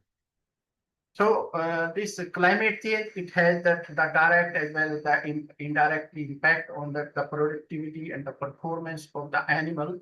So if you will see the direct impact, that the metabolic disorder and the death and the reduce the reproduction, decline the production, immunosuppression, oxidative stress, that is the direct impact. And indirect impact, ultimately, that the quality of the feed, it deteriorates, and at the same time that the digestibility and the nutrients availability. And there is an increase in the competition between the resources, distribution of the parasite and the vectors. More and more diseases will come up. Then the ecological and the biodiversity changes, food security, and the economic interest. That is the indirect impact of this climate change. So if you will see in this particular slide, here that in our country, that the tropical conditions, that most of the time in the year, that temperatures remain high. And particularly in the during the summer season, that we are having the two type of the summer, that is the hot dry, that temperature is high but humidity is low. So at that particular time, it's easy to maintain or sustain that the production. Just to protect the animal from the direct sunlight, and you have to provide that the feed. But particularly when that the rain starts in the north, that particularly the July, August, and the September month, they are very stressful, and even the animal is not getting an hour to do the heat to the environment. So we have seen the data from the kernel, and on the hourly basis, and these are the months from the January to December. And if you will see that this is the July and August month, and this the THI is more than 76 throughout that the day, and sometimes that it cross that the 85, which is very stressful. Even during the night time, that the THI remains more than 76. So in these conditions, that our indigenous animals, they are having the unique trait which help them to sustain to that particular stressful situation.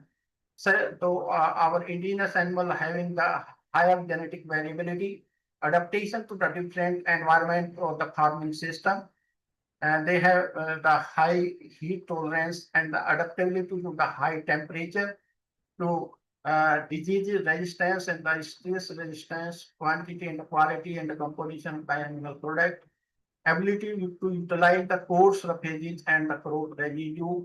They can the produce even at a very low quality of the fodder, adaptability to a low input production system, nutritional value organic animal food, and that our animals are producing that the A2 type of the milk, as was discussed in that inaugural session also. So if you will see that what are that the particularly characteristics which are making them more resilient, the morphologically, if you will see that our indigenous animal, they are having that the light color.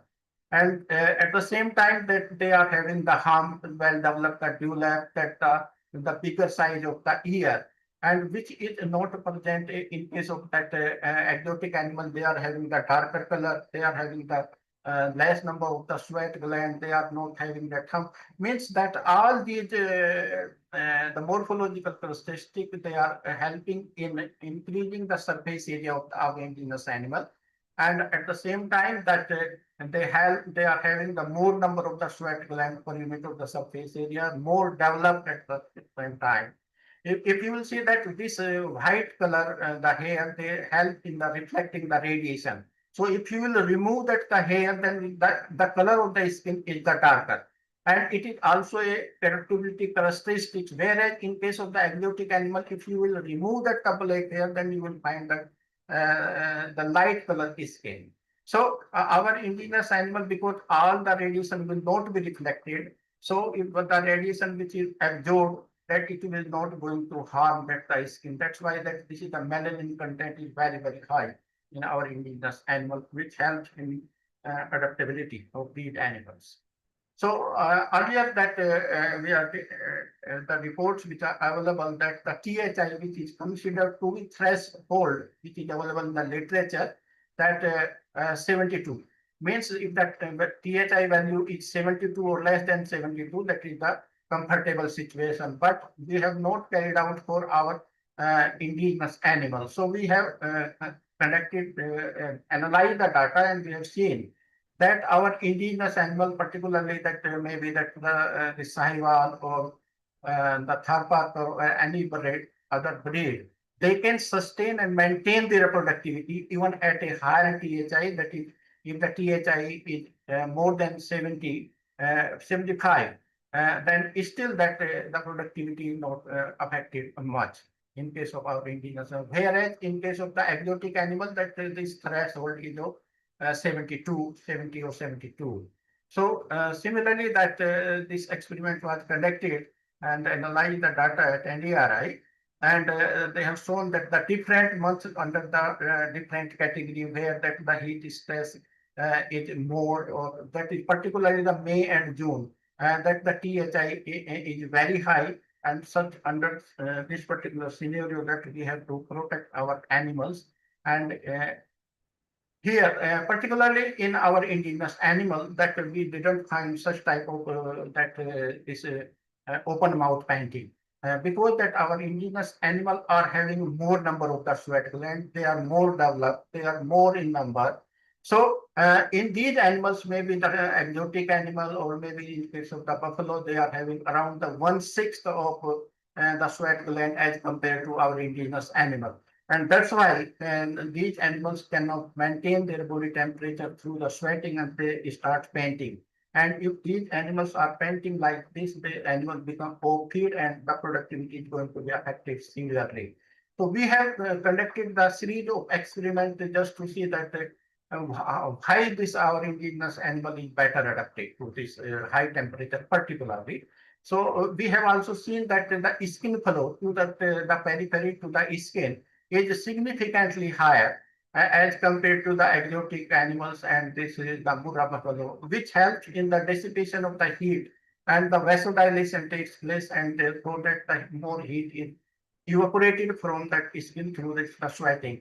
And at the same time, the physiological responses that are the respiration rate, pulse rate, and that rectal temperature, they are not increasing at that magnitude at it was increasing in case of the exotic animals. So here that we compare, we have seen that how this increase in the THI is affecting this the milk yield. So in this scale that this is shown that the decrease in the milk production, this is the decrease when the THI, this blue line is indicating the THI. When the THI starts increasing over and above this 72 or 73, at the same time the production start decreasing in all that the breeds of the cattle. But it depends upon that at the degree up to which extent that the production is decreasing. So in this particular scale, that the decrease in the milk production in KS, that is the current switch, current freeze, is indicated, where in this another side it is indicated Tharpar Saivar. So we can see that in case of our indigenous animal, that decrease in the milk production is lower as compared to that exotic animals or this the crossbred animal. And when this THI start decreasing less than 70 or 70, at the same time that the milk production will start increasing. So I want to convey here in this particular slide that our indigenous animal are also experiencing that the heat stress, but they are adapted and they can sustain up to a higher this THI. So we have seen also that I am not going to discuss each and everything, that here that we seen that if the THI is increasing over and above 72 in our indigenous animal, this milk production decrease was 0.16 liter per day per animal in case of the Sahiwal, whereas in case of the country that it is around 3 times more milk production decrease if the THI is increasing over a threshold value.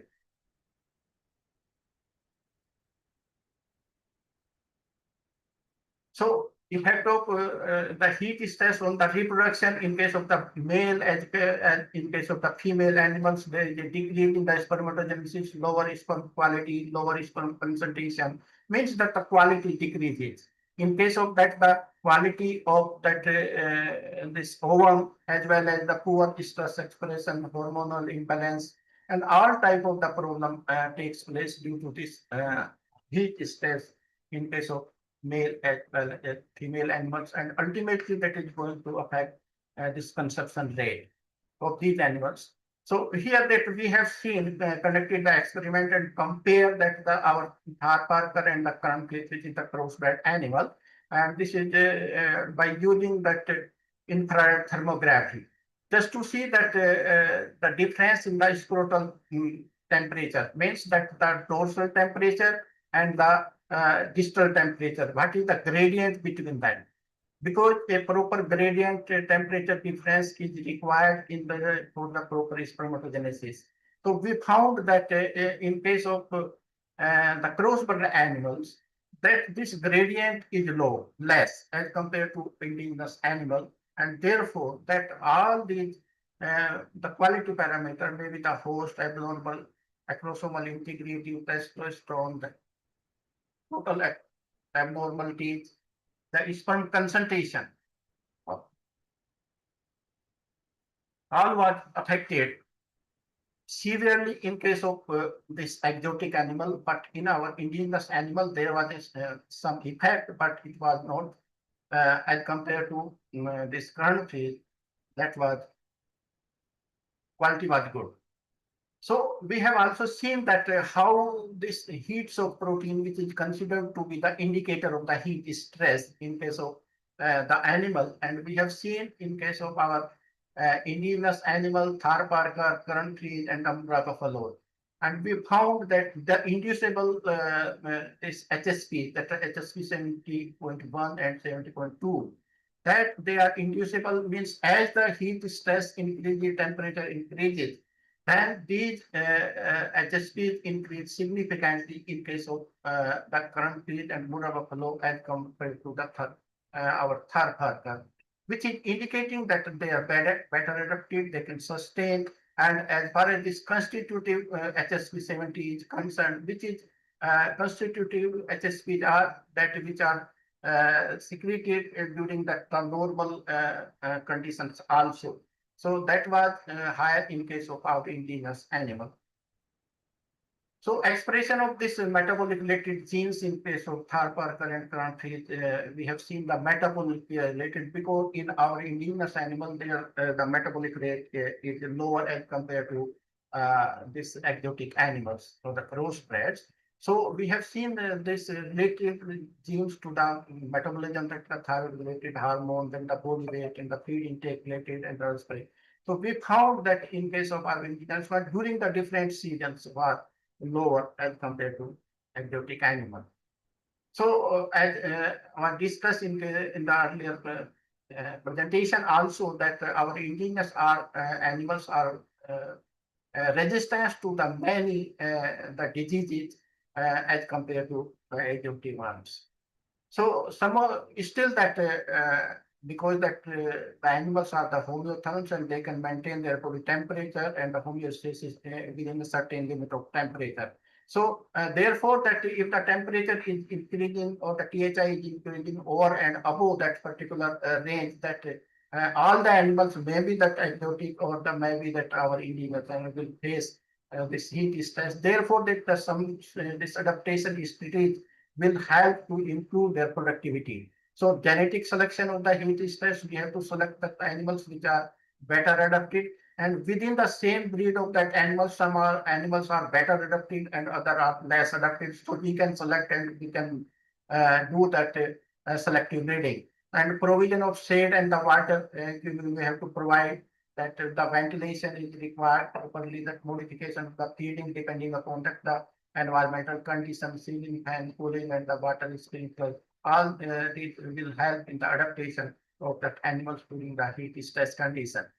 So here that very good this experiment was conducted here that if you will see the temperature below the means 10 to 15 feet in the earth, then the temperature is not going to change. Temperature remain same, maybe that during the summer or the winter. So therefore, that this geothermal energy, it can be used for cooling and heating of the shed during cooling means during the summer and this warming during the winter season. So we have conducted one experiment, and under this particular experiment that we have, this is the protocol prototype which was developed, and this is the actual the room, and the air was sucked from that from these pipes, and it goes through these pipes, and it here that exchange of that and the heat takes place during the summer season. That the temperature of the this air may be the 40 or 42 degrees centigrade. When it comes in contact with that, the exchange takes place and the temperature lower down, and it is adjusted in that particular shed. So shed temperature can be lower down, and at this particular end we have found that the 4.12 degrees centigrade during winter season, that temperature was increased, and around the 5.5 degrees centigrade was lower during that summer season. And at the same time that we have seen, if we are decreasing the 4-5 degrees centigrade temperature during the summer or increasing during that winter, it is helpful in maintaining or changing the microenvironment of the shed, and the productivity can be enhanced, maybe in case of that our indigenous animal also. So this is the slide that indicating that what is going to happen as far as this methane emission is concerned. So if you will see in India or in the world level, that in the coming year, that it is indicating that this is the projection that the methane emission, it is going to increase. And this is in case of that our indigenous animal, if you will see, because that the population is more. Population is more, that's why that the total emission from that the indigenous animal will be more. Otherwise, that per animal, that emission is significantly lower as compared to that the crossbred or that exotic animals. So these are some of that the mitigation strategies which is available that can be used to lower down this antimethane emission from that the animals. So ultimately, that what we have to do, that is the climate livestock, the smart livestock production system. So we have to ultimately we have to enhance the production. So at the same time, we have to increase the resilience of that animal, so that the animal will come to the same normal situation as early as possible. And we have to cut down this emission from the livestock. So the government of India has the certain initiative for the conservation and the promotion of our indigenous animal. That is the Rashtriya Gokul Mission is also there, that the National Dairy Plan 1A. And the government has also established 3 subordinate organizations, namely the Central Cattle Breeding Farm, the Central Herd Registration Scheme, the Central Frozen Semen Production and the Training. So these are the different schemes which are available in the for the conservation of our indigenous animal, and the state governments are also encouraging that how to conserve and how to propagate our indigenous animal, because that is the adapted breed. They are having specific characteristics in the different area and regions.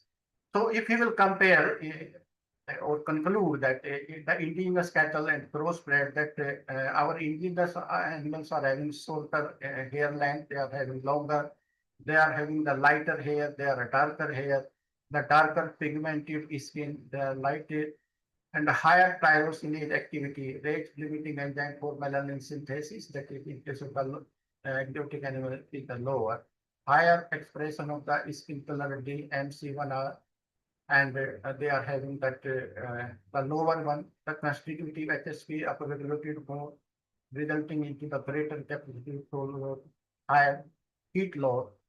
Then the fibroblast integrity in response to the heat stress is higher in case of our indigenous animal, that is lower in case of the crossbred or the exotic, or in case of the buffalo. Apoptic gene expression due to heat stress is less, in case of that opposite is the higher. And this is the last slide, that these are some of the future prospects in which that some of the area we can focus on that one. That identification of the range of the ambient temperature, that is the thermonuclear zone for different breeds, which is not available. And then identification of the unique trait of indigenous animals, making them resilient to the high temperature. So that some of that the information is available, still that we have to find out some another the trait which is making them resilient. Then the development of early warning system, livestock advisory, which is more prevalent in case of the agriculture. But in case of our this livestock system, that we have to inform the farmer in advance that what is going to happen in a day or two or in the coming day. So effect of the different level of the THI, multiple stress on the animal growth, milk production, and the reproductive performance of that animal, and the documentation of the methane emission from antric or from the dung also, from the ruminant animal at different level of feeding and ambient conditions. The water use efficiency, that the water footprint of the animals, that is the milk meat per unit of the production, and the lifetime productivity of different breeds of our indigenous animal, which we have not seen and recorded, as our animals can produce for a longer life as compared to that exotic animal. So if you will see that the lifetime productivity, so our animals are more, you can say, even better. Then adaptation and mitigation strategies, the shelter manipulation of the feeding and identification and development of adaptive breeds need to be carried out.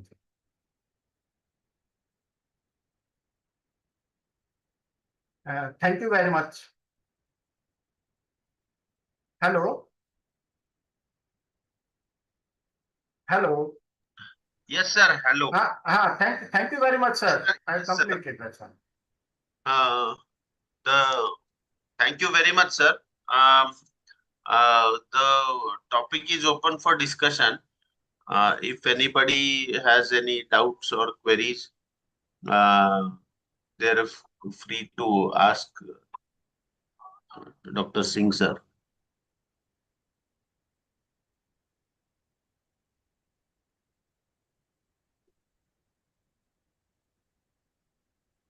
Hello.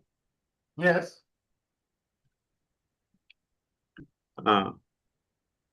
The participants are requested that if they are if they have any doubts, they can ask the.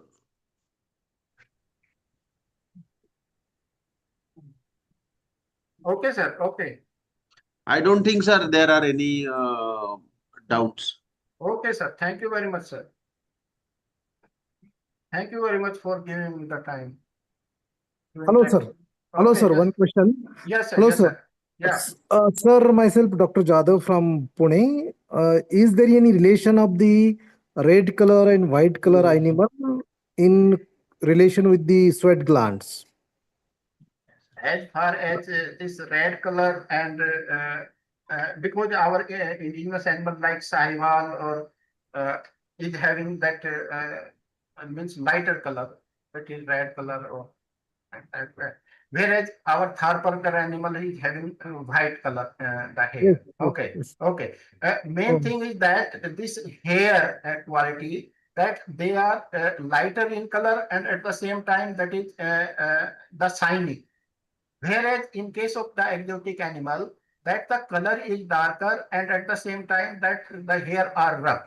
So these oh, animals, whether color may be the red or that this one white or any other color of our Indian tropical breed of animal, they are having the shiny hair. Okay, and the sweat okay. gland number in case of the yeah. So Yeah, same thing is observed in the Maharashtra, because in Maharashtra also there is white color yeah, animals and yeah. red color animals. Hmm. So the productivity of the animal cephal and pea and Parker is more. So same the can be used to upgrade our Maharashtra animals, because in Maharashtra near about more than 60-70% are non-descriptive animals. Yeah, yeah, yes, yes.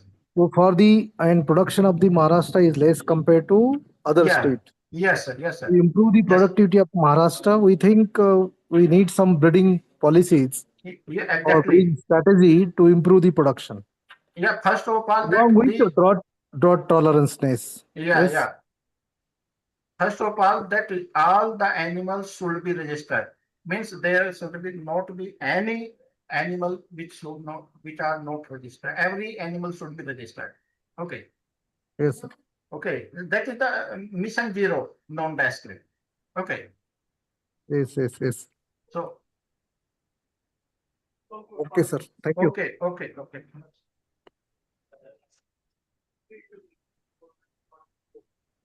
Thank you, sir. Okay, sir. Thank you very much. If there is no question from the participant, I request Dr. Sohan Singh sir to unshare the slides, please. Okay, sir. Thank you very much. And I'm very thankful to Dr. Sohan Veer Singh ji, animal physiologist at Division of ICR India Kernel, for the nice presentation. Thank you Thank very you, sir. much, sir. Thank you very Thank much, you, sir. sir. Very Thank you. good Bye. presentation. Thank you, sir. Thank you. Thank you. Bye. Bye. Okay. So, in this session, the third lecture is on success story of IVF technologies for indigenous cattle, and the speaker is Dr. Shyam Zawar sir, Director and Chief Scientist, Biotic. iBi- iBiotics, Govansh IVF Private Limited, Pune. Sir, I'm going to share your slides at this moment. After sharing, you can start your presentation. Share करता येईल. Okay.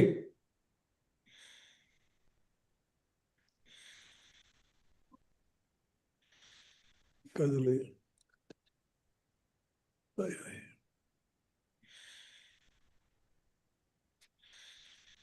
Click करता येईल. Yes, sir. Is it visible? Yeah, it's visible. Yeah. Sir, you can start your presentation, please, sir. Good morning. Rather, it's good afternoon to all of you. I'm Dr. Shyam Zawar, and the topic given to me is a conservation, rapid multiplication under this your national web seminar. I've been told to tell about the success story of IVF in cattle. The slide is, can you move the next slide, please? Correct. Is my slides are visible? Hello? Yes, sir, yes. Yes, sir. Yes, sir, visible. And I'm audible? Presentation. Am I Yes, sir. You audible? are. Yes, sir, you are audible, sir. Okay. Before I start my presentation, I think this should have been done by the organizers. But anyhow, I'm not blaming them, but I would like to give a little introduction about myself. See, I have about 5 decades of experience in reproductive biotechnology. And mine is the first PhD in India on superovulation and embryo transfer in sheep, goat, and cattle. And after I worked for 47 years consequently in Raymond, I retired in 2021. And thereafter, I was invited by the Ministry of Animal Husbandry, Government of India, to be a national mentor for all the IVF labs of the country, which I did it for an honorary for about 2 years. And thereafter, I happened to meet one of my colleague who is here. He's also attending the seminar. He is Mr. Prakash Bafna. He's a very well-known horticulturist in this area, known for his tremendous knowledge in the field of pomegranate, grapes, and guavas. Many of you probably know him.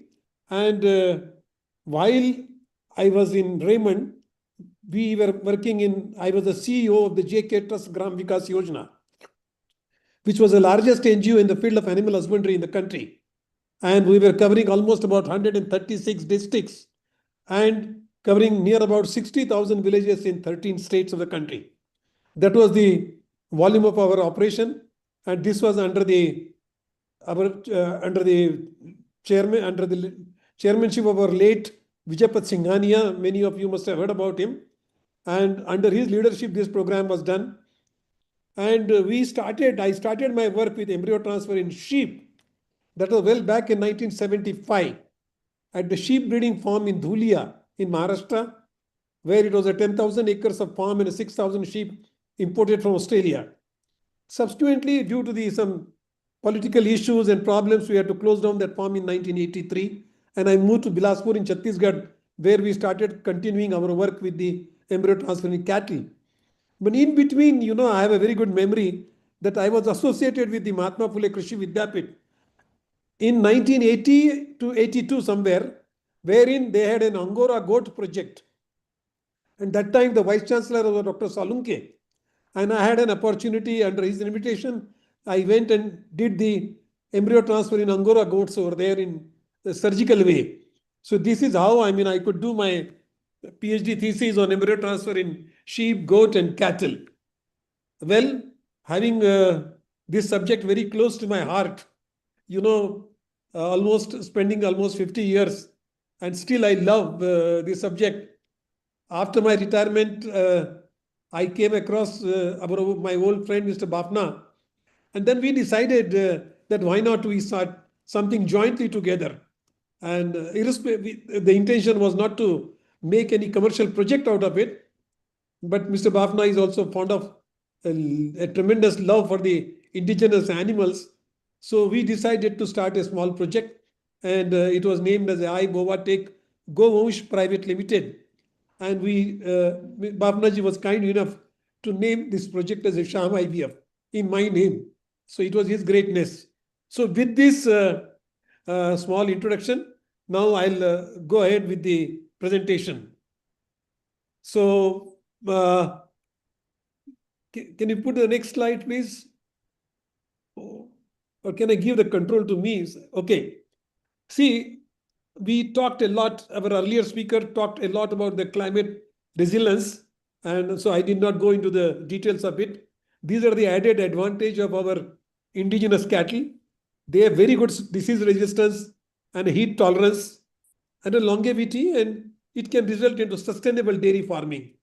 We will prove it how indigenous animals are equally good as compared to the Holstein Friesian animal. You will see it in my future slides.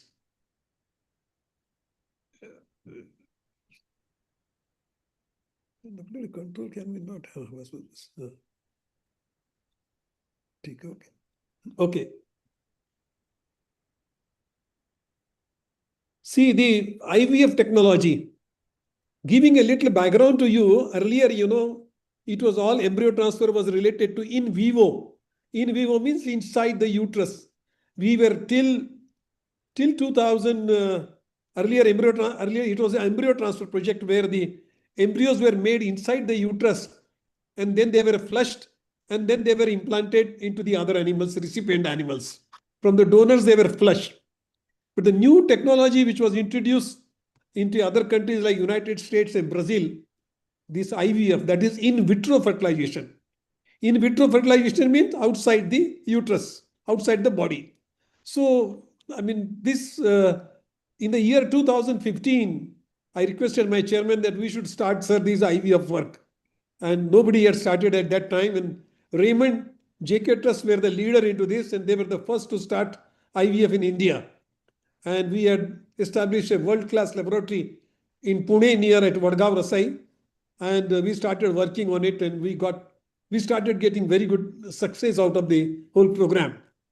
Unfortunately, I feel very sorry to say, but subsequently in the year, once I retired in 2021 from there, it didn't continue for a long time. I don't want to get into reasons for that. So the project discontinued it, but we could continue it with Mr. Bhavna on a small scale, and it went on increasing it. And today, Sham IVF is running about 3 IVF labs, 2 in Gujarat, Porbandar and Rajkot, and 1 in Pune. Besides that, we have got 1 IVF mobile lab also, which is one of its kind in the country. Now, with this, there is a 3 major important things. You can rapidly multiply these elite females. You can get a very faster genetic gain and reduce generation interval. These are the advantages of the IVF. And can you please put the next slide, please? I think can you give a control to me so that I can? Okay. See, this is at a glance you can see the IVF lab. Am I audible? I just want to check again. Yes, sir. You are audible, sir. Thank you. So this is a sort of a overlook of a nice IVF lab. Next good. Okay. See, this is an IVF mobile lab in which all the equipments worth of about 1 crore of rupees are fitted into this, including laminar airflow and everything. And this mobile lab, if you just take to the farmer's doorstep, they will get a confidence that you collect the oocytes from a very elite donor cows. And once you bring these oocytes into this van, you will be able to do all the steps related to embryo production. And right in 9 days, ninth day, the embryos will be ready and they are ready for the transplant. So this is one of its kind, a IVF mobile lab, which can move all across the country. Now, I don't want to go into the details of the technology of the IVF because I will appreciate those who are interested in knowing more details. During the lockdown period, I did this webinar in IVF in cattle, buffaloes, almost in 11 languages: Hindi, Gujarati, Marathi, Telugu, Tamil, Odia, Punjabi. So you can visit them. They are in the YouTube. You will find in these 11 languages these webinars are there, which is explaining the whole process of the IVF. When we were working at the JK Trust at our Vadgaon project, that time also our main focus was on the indigenous animals only, considering the Red Sindhi, Gir, Saiwal, Tharparkar, Angol. These are the different breeds which we brought it over there and we started working on them. So under the banner of the Government of India's Rashtriya Gokul Mission, we started working on this different indigenous breeds IVF. This is a procedure which is being shown, wherein you can see the earlier slide where you can see that I'm doing the OPU of this cow. In short, the process is like that. You select a very good elite donor cow. For example, say we selected this Gir as a good Gir donor cow. Then we subject to the worm pickup and we collect the oocytes. One best part of our indigenous animals is that they are tremendous producers of the oocytes. One thing which is very important, as you know, we take a bull and we utilize by taking out the semen and we make about lakh of doses from a bull and utilize it. Same way, the female, when it is born on the ground, that female also has got a capacity to produce almost about 60,000 calves. If they have got so much of capacity to produce, can you go back to the slides, please? Go back.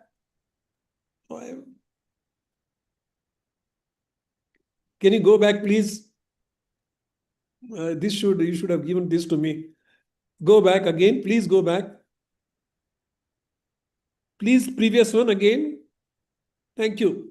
So what I was telling, this ovum pickup is done in indigenous cattle, our indigenous breeds of cattle. They are tremendous producers of a good number of oocytes as compared to the Holstein Friesian animal. We take out these oocytes and then we do the in vitro fertilization by using the best semen. For example, in case of Gir, you will see our success story of IVF in Gir particularly. We have done in many animals, many breeds. But we were the first to get sex-sorted semen of Gir from Brazil. So that was used in our Indian Gir cows. And then after the fertilization, these embryos, which were 50% Brazilian Gir and 50% Indian Gir, they were transplanted into the Holstein Friesian HF cows. They were used as a foster mothers. We wanted to use them as a foster mother, and in which these Gir embryos were implanted.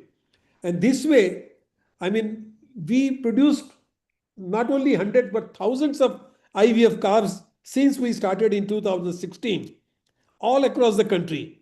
And in case where you get a more number of embryos and you don't have sufficient recipients, we did started freezing of the embryos. That too also with the two methods, slow freezing, and the another one latest is the vitrification method. So this way we started freezing the embryos, and for many people also in Rajkot we have frozen thousands of embryos from their elite Gir cows. The best way is that movement of this embryo. You can see the incubator. Previous one, please. Previous. Last slide. Yeah, okay. Hold on. Unless I tell, don't move the slide, please. See, this is an incubator which is maintained at 38.5 degrees centigrade, and it has got a gas supply. So in this, we can take oocytes from one part to another, travel almost for 48 hours, and they will start, in case if you have got embryos which are only 5 days old, they will develop to 7 days old by the time you reach to the destination. So we carry this as a hand baggage into the flight, and so these are the, I can say, hundreds of cows moving into the flight without any air ticket. Next, please. Now let me come to this prime cow known as Gauri. I'm sure some of you must have heard it. From this cow, in 1 year time, we produce 100 calves, IVF calves. That was a record break in the country. She was such a fantastic production of the embryos. Every time she used to give huge number of embryos. You can see I have just put some figures of her calves, which are female calves and male calves. Now, Gauri's calves are spread throughout the country. So these embryos, these are all the IVF embryos. Next slide, please. After Gauri, this cow came, Samadhi. This is very interesting story. This Samadhi we got from a Swaminarayan temple near Ahmedabad. I gave a guarantee to them. That give this cow meat for almost about 16 months, and I will return back you with the 5 calves out of her. And from this Samadhi, we produce 125 IVF calves in 15 months' time, and successfully we returned this cow, again impregnating her, and then returning along with the 5 female calves along with her.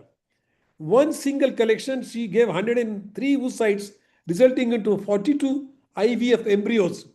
And from this 42 IVF embryos, in one single collection, we got almost 10 IVF calves from this cow, Samadhi. So this is the effect you can see of the IVF, what a miracle IVF can do it. Next.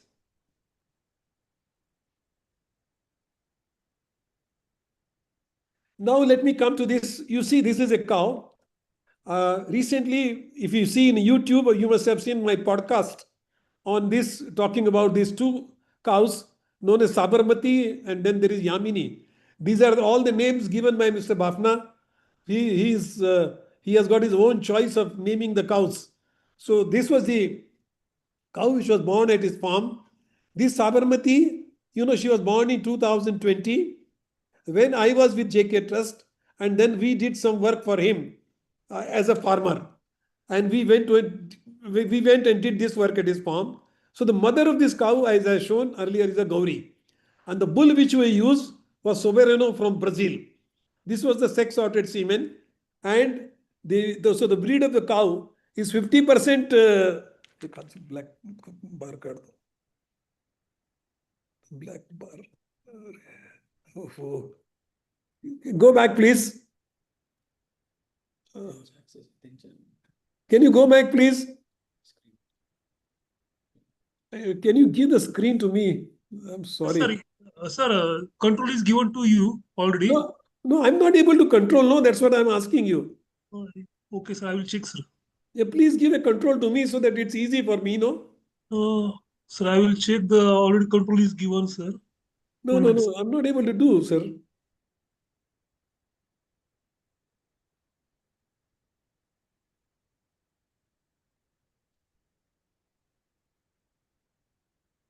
Go back, please. There are few slides now, but don't move the slide till I tell you, unless. Go to the previous one. Yeah, okay, stop it now here. Can you move the slide a little bit properly? I can't see some of these.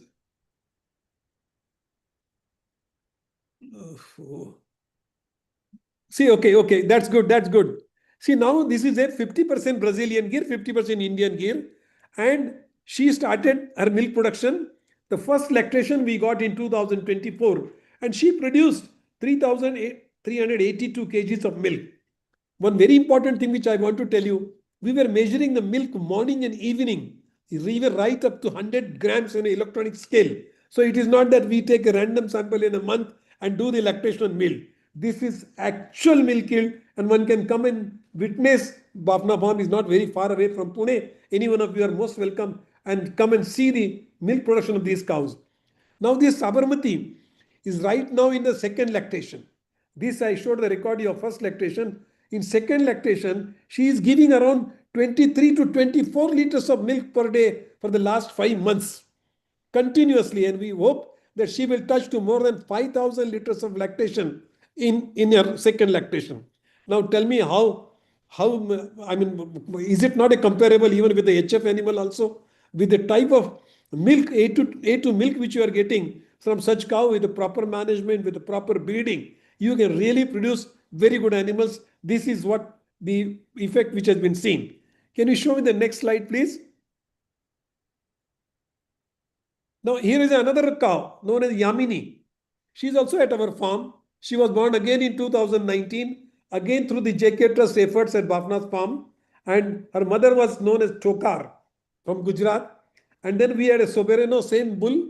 So both the cow's father is the same. Here also she produced almost 3,000 kgs of milk in the first lactation. And we hope that she will also touch to around 5,000 liters of milk in the second lactation. So these are the animals which we have produced out of the IVF. Now, on these animals, which are our donors, we are using sex sorted semen of another Gir bull, again imported from Brazil, so that the next progeny which is born, next embryos which are produced, are 75% Brazilian Gir and 25% Indian Gir, and we hope to see a better improvement in them.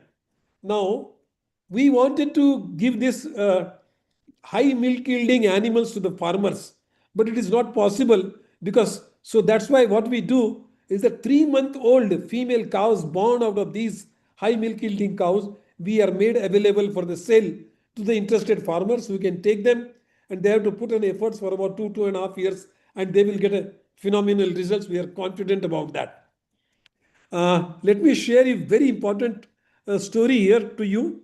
You must have heard about a town known as Anand in Gujarat, which is being known as a very fostered mother town, wherein some of the poor women, their womb are being used for surrogacy, and there are people coming from abroad and all that who can implant their embryos into these women, and they get, with a legal agreement, they get paid for that, and at the end they will take the baby along with them.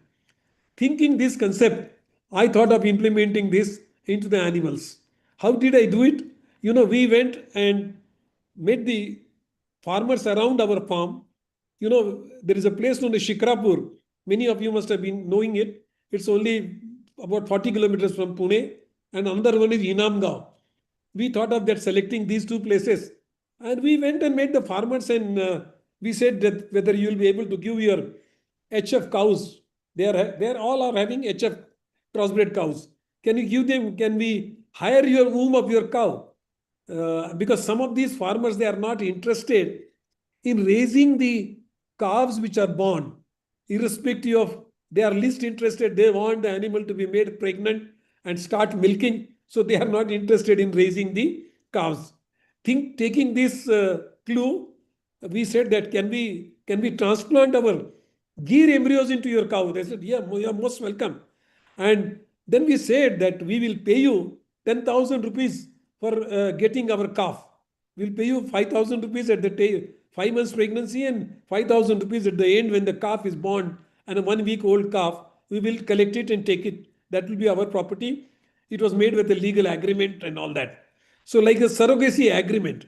With this effort and with my team, a small team from Sham IVF, during last 6 months, we have created almost about 60 pregnancies, IVF pregnancies into the Shikrapur and this Inamgaon.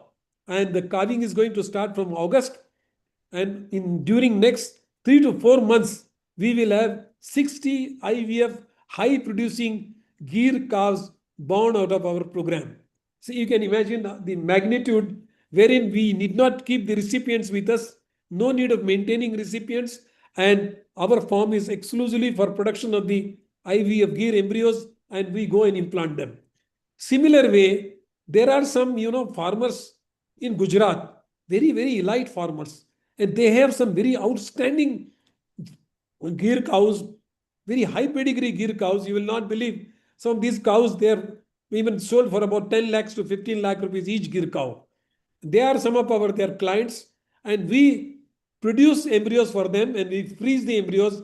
And some of them, even they wanted their embryos to be transplanted into these HF cows, which they are not able to maintain themselves. And then once the calves are born, they are given back to them. So this is the thing. Can you move to the next slide, please? Now let me tell you. See, I briefed you about two of these gear donors. So don't consider that I'm talking about two animals. Same story goes well with many of the animals which we have got. See, this is a Gauri and Tokar, wherein these principal mothers are there, which are 50% Brazilian gear and 50% Indian gear.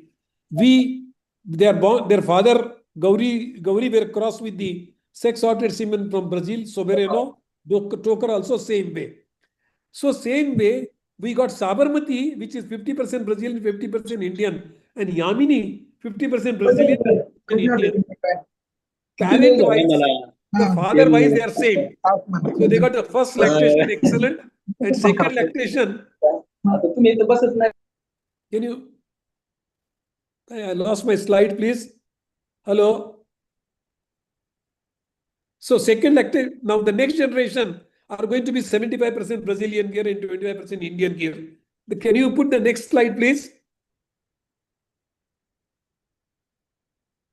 See, this is the last slide. These are my IVF calves. I always love to be with them. And so we have produced the IVF twins and many of the things which we have done it. And most important thing which I wanted to tell you is that besides working onto the sheep, goat, and cattle, I got an opportunity to work with the yak animals also with the invitation of the Ministry of Defense, Government of India. So in Ladakh, we did some work on embryo transfer in yak. Recently, about 2 years back, I did an opportunity of doing embryo transfer in horses also with Jindal Steel and Private Limited, Jindal Steel and Iron.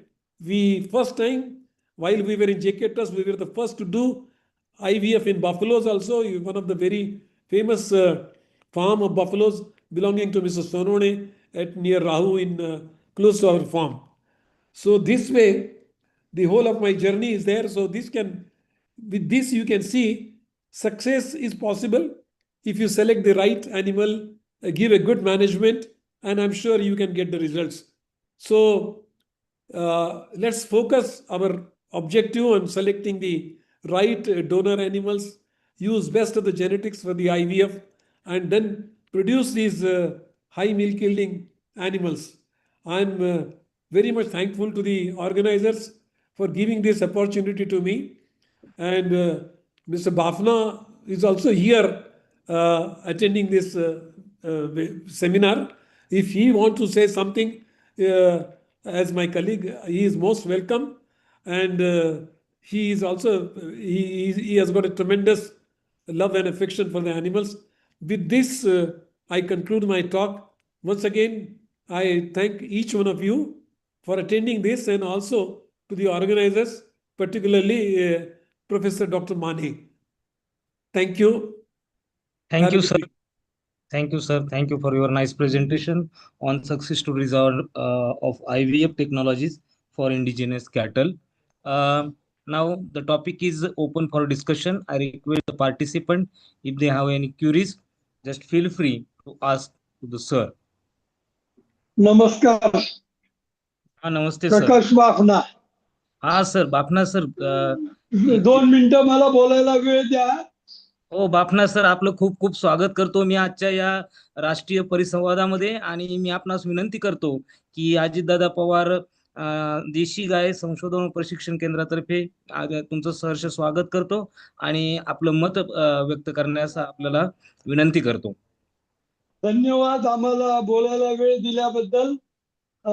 सर्वात प्रथम doctor माने हे 2015-16 मध्ये माझ्या फार्मवरती गायी बघण्यासाठी आले होते व त्यांच्या सोबत केके ट्रस्टला जाण्याचा माझा योग आला आणि तिथून मला ही माहिती मिळाली IVF काय वस्तू आहे आणि त्याचा आपल्या ब्रीड डेव्हलपमेंट मध्ये कसा उपयोग करता येईल. ऐकायला येते का? ऐकायला येते का? हो, येते, ऐकायला येते. ओके, थँक्यू डॉक्टर जवळ सर. तर याच्यानंतर मी त्यांच्याबरोबर तिकडे गेलो. लकीली जवळ सरांची भेट झाली आणि तिथून आम्ही IVF मध्ये काम केलं.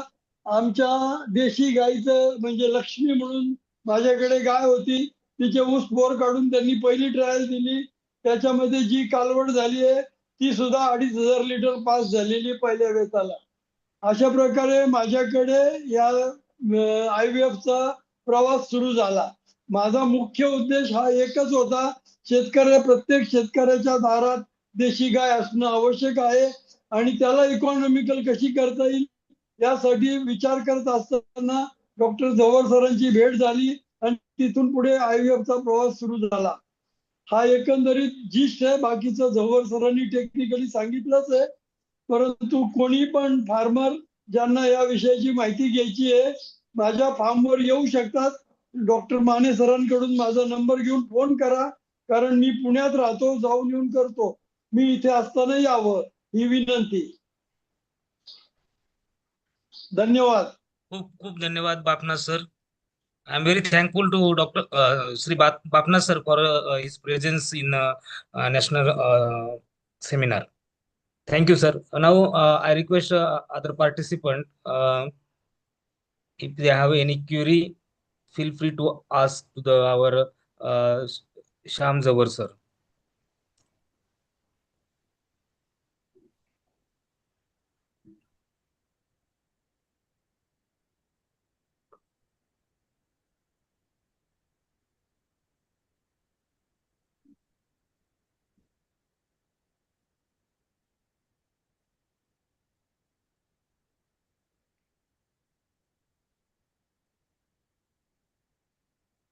Thank you.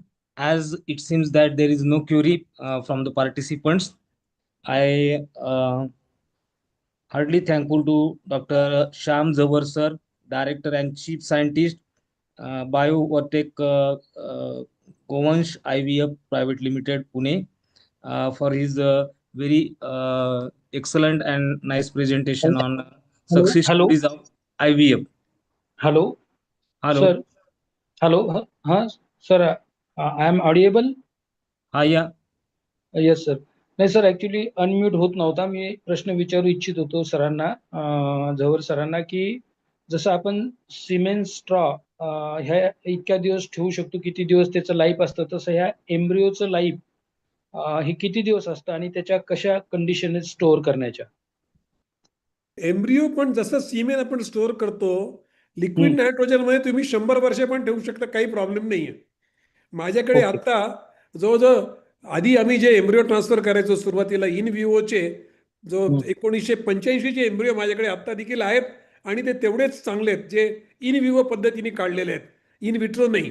तर एम्ब्रिओ तुम्ही जसं आपण सिमेंट स्टोअर करतो त्याप्रमाणे एम्ब्रिओ. मात्र एक लक्षात ठेवा, सिमेंटच्या स्ट्रॉ आणि एम्ब्रिओच्या स्ट्रॉमध्ये किती फरक आहे.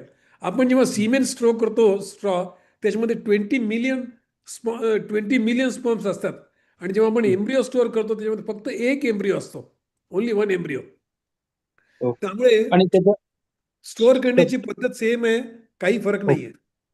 ओके, त्याचा सक्सेस रेट किती आहे सर? त्याच्याविषयी काही आयडिया देता येईल? सक्सेस रेट त्याचा? फ्रेश एम्ब्रिओ जेव्हा आपण ट्रान्सफर करतो, जेव्हा फ्रेश एम्ब्रिओ काढले आणि ट्रान्सफर करतो त्यावेळेला almost you get about 40% success rate. आणि when you do freezing, frozen embryo जर आपण जेव्हा ट्रान्सफर करतो त्याचे success rate around 30%. Okay sir, thank you. Thank you sir, very nice presentation आणि very informative presentation and very technological applicable presentation. So very much thanks. Thank you. Thank you. Thank you, Shyam Zawar sir. Now, in this session, we have the next lecture on role of animal genetics and genomic technologies in conservation and sustainable development of indigenous cattle breeds. And the speaker is Dr. Anand Khade sir, scientist, NDRI, scientist, National Dairy Development Board, NDDB, Anand, Gujarat. Dr. Amol Khade sir, please start your presentation. First of all, good afternoon, everyone. Am I audible? Yes, sir. Okay, I'm just sharing my screen. Actually, you'll have to enable me for sharing my screen.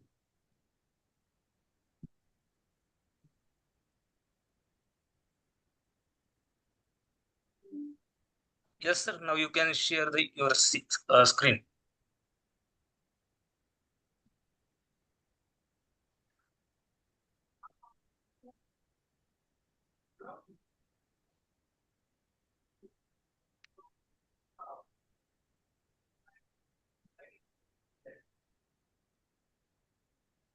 Are the slides visible? Yes, sir. Okay, so good afternoon, everyone. I'm Dr. Amol Khade, currently working as scientist too in NDDB's calf laboratory, and I have been associated with this lab for last 12 years, and I have been taking care of almost all the animal genetics and disease testing services offered by calf lab. So first of all, I would like to express my sincere gratitude towards the organizers for inviting me for presenting my lead paper in this national seminar on sustainable indigenous cattle farming. So the topic that I have selected is leveraging genomic selection, genetic disease screening, and pedigree integrity for achieving the accelerated genetic improvement. Now, as we all know, India possesses one of the richest indigenous bovine genetic resources in the world. Now, the question that rises before all of us is how we improve the productivity of our indigenous animal without compromising their valuable adaptive traits. So, in this today's presentation, we'll discuss on how the modern genomic technologies can help us achieve this sustainable growth. Now, as we know, India possesses one of the world's largest milk producing population, which has got diverse indigenous cattle breeds like Gir, Sahiwal, Tharparkar, Red Sindhi, Kankres, etc. So, as of now, if you see the data, there are more than 50 plus registered cattle breeds, and the important characteristics that this indigenous breed basically have is their exceptional characteristics, including heat tolerance, which they have the excellent adaptation to the diverse climatic conditions, their disease resistance, then the low input adaptation, climate resilience, their longevity, and quality milk production. Now, the another thing is uh, the A2 genotype of our indigenous cattle. Now, we all know that buffalo is 100% A2, and if we see the indigenous cattle, more than 90% of our indigenous cattle carry A2 gene. Now, when we see the milk production, actually, the contribution of the various cattle and buffalo. Now, the cattle itself contributes almost 53% of the total milk production of India, out of which almost 21% is contributed by our indigenous breeds.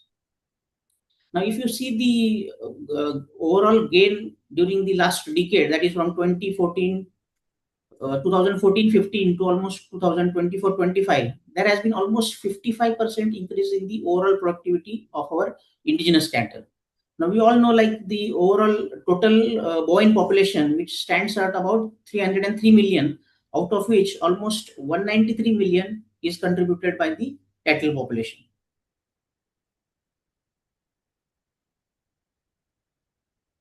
Now, what are the current challenges that our indigenous cattle farming or indigenous cattle is currently facing? Now, see, despite the improvement in the overall milk yield of our indigenous cattle, the overall milk yield, the average milk yield, it still stands at about 4.25 kg in comparison to the crossbred or exotic cattle, which is more than 11 kg per day. Now, this actually is contributed by several factors, which include that the pedigree records are often incomplete or inaccurate, then the performance recording is limited. Third, the hereditary genetic disorders. There are various genetic defects basically, which also contribute to the fertility and the milk production, which if not screened at proper intervals or at, during the initial stages, they can cause our effect on the milk production and the productivity. Now, in addition, there is also delayed identification of elite breeding bulls, which are also increasing the generation interval and slowing the overall genetic improvement. Therefore, this conventional breeding alone is no longer sufficient. So, we need to adapt some advanced breeding technologies such as genomic testing. Now, this genomic selection basically it represents a paradigm shift in animal breeding. So earlier, like progeny testing or pedigree selection, these have been the part of our breeding program. And as we all know, the time taken in the selection of a bull through progeny testing, like almost it takes 6 to 8 years for selection of single bull. But with the use of this genomic selection, it has helped us to identify the bulls at early age. Then it has again reduced the generation interval. The 6 to 8 years into almost as soon as the calf is born, we can just do the genomic selection, the genomic breeding value estimation, and when we can just take a call whether that bull can be used for future production. So this genomic selection, it has also increased the accuracy of selecting correct bull. Now, compared to the estimated breeding value, the genomic breeding value is already having more acceptability and more reliability. So it can also help us improve this accuracy of breeding value. It significantly reduces the generation interval, and it also enables for selection of traits such as heritability or fertility. So the most important, genomic selection also help us conserve the genetic diversity while also achieving the future genetic gain. So currently, what we have in India is the GovChip and MahiChip. These are both the indigenously developed genomic platforms currently offering the genomic value estimation as well as breed composition services in India. So as far as this GovChip is concerned, currently we are offering genomic breeding value services in a few of the breeds, which includes Gir, Sahiwal, Kankres, then the crossbred HF and crossbred Jersey animals. Now, this basically the genomic breeding value estimation is based upon the reference data. So as of now, we have the reference data for the mentioned breeds. So in future, we'll also be including other breeds. Like recently, we have included Kangaroos. So as we continue with this program, more and more breeds will be included in this GovChip panel. So what this actually does is it helps us in estimating the breeding value. Then we can know the breed purity. Suppose if you have a gear animal, like if there is any germplasm of some other breeds, that can be known using this breeding value estimation. With the same test, we can also know the genetic defects. If at all any genetic defects are present in that particular animal, that also can be screened using the same genotype, this genomic breeding value chip. So for as far as these buffaloes are concerned, we have this Mahish chip which we have developed for, and currently we are offering services for Murrah and Maisana buffalo. So the next important aspect in the breeding value is the parentage verification. Now, if you see, this has been one of the most overlooked aspects of genetic improvement, because having a accurate pedigree recording information is paramount when we adapt or when we follow a breeding program. Even a small error in sire or dam identification, it can reduce the efficacy of our overall breeding value estimation. So this DNA-based parentage verification, it provides us nearly complete confidence in identifying or confirming the biological relationship within a family. So these reliable pedigree records improve the genomic value estimation. Then they strengthen the progeny testing program. As you know, like this, all the reference data or the pedigree records that we are actually maintaining, it has got parentage verification an important component of itself, because we need to have a accurate pedigree records. Without that, our genomic breeding value or the breed composition that we are giving, it will not be reliable. So having this accurate pedigree information is very crucial. So this parentage verification basically should be, and it has already been a part of our progeny testing program, wherein we know that this having the correct relationship, because as we see this progeny testing, the sire or the bull is selected based upon the performance of its daughters, and these daughters mostly are with the farmers. So to establish that relationship, we need to do the parentage verification. So because as these daughters are with the farmers, there is no proper record keeping, like which sire they have used for inseminating that particular calf. So through parentage verification, we can have the accurate pedigree records, and this will actually help us in selecting the correct bull with correct milk recording records or the milk recording data. So next is the genetic disease screening for achieving the sustainable breeding programs. Now, as you know, in case of like semen stations, we all know like single bull almost produces 3 to 10 lakh semen stores during its lifespan. So if it is average bull, it will give means it will be used for at least producing 3 lakh semen doses. And if it is a elite or good yielding bull, it will have almost 10 lakh semen doses during its lifespan.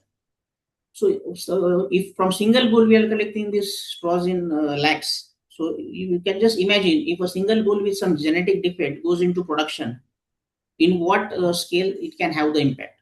So if you see, like whenever a genetically defective bull goes into production, it can affect at least 50% of the next generation, because with the widespread use of AI, the reach has increased. Because in natural service, if you see, if a bull is affected with some defect, it will hardly conceive 500 or maybe 50, 100 or 200 animals during its lifespan. But a AI selected bull, it will produce, as we already said, that almost 3 lakh semen doses are produced. So out of that, if even this genetically defective bull goes into production, it can affect the 50% of the population.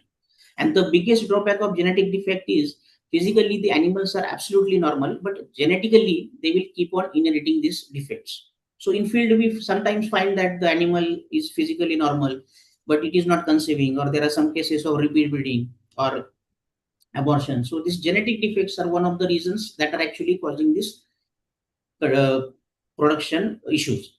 So the key genetic disorders that have been recently included in the MSP include this blood, citrullinemia. So earlier there were 4 disorders basically: blood, citrullinemia, DUMS, and factor 11. But recently some 5 more genetic disorders have been included in the revised MSP, and these are mostly HF and jersey specific. But as we know that we are again crossbreeding our indigenous cattle or local breeds with the exotic animals, even our cattle population is also prone to have these defects. Now, coming on to the future perspective, how we can actually achieve this sustainable improvement of our indigenous cattle. Now, this having this large genomic database linked with milk recording, fertility, and health traits will enable us achieve the highly accurate genomic evaluations. So, digital and animal identification. So, with the widespread use of this Bharat Pashudan, we are registering our animals on the Bharat Pashudan, wherein all the milk recording or the vaccination, the AI records, all are maintained in this database. So, having this correct records or data is of much importance. So then again, combining this with the reproductive technologies like this IVF or ET and use of artificial insemination, this data will support in precise livestock breeding, and this will help us in achieving the overall productivity gain in the coming future.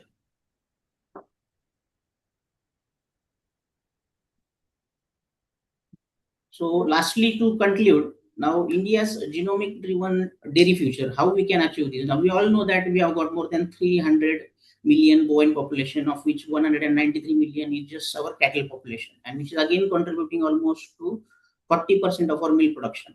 And the annual milk production, it is about 247 million tons. And again, as we know, this actually is providing livelihood to almost 8.5 crore of our rural households.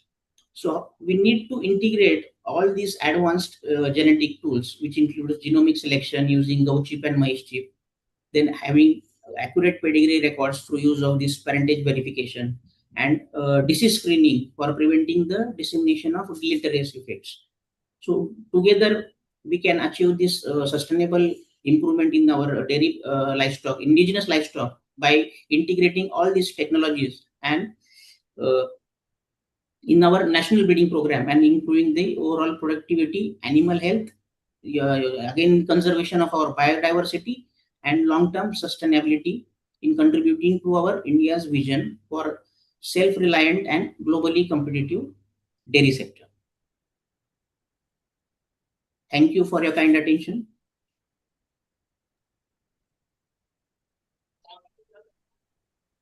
Now the No. topic is open for the discussion.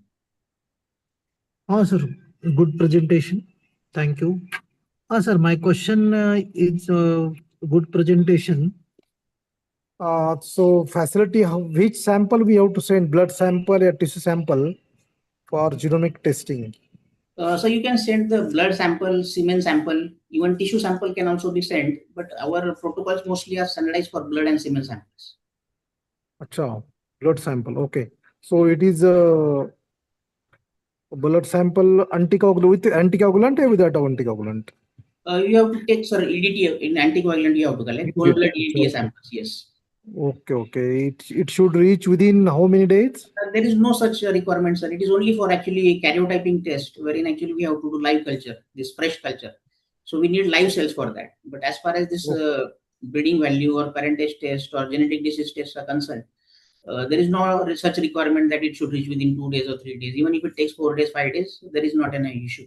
So it will give the productivity, genomic productivity like medium, low, high.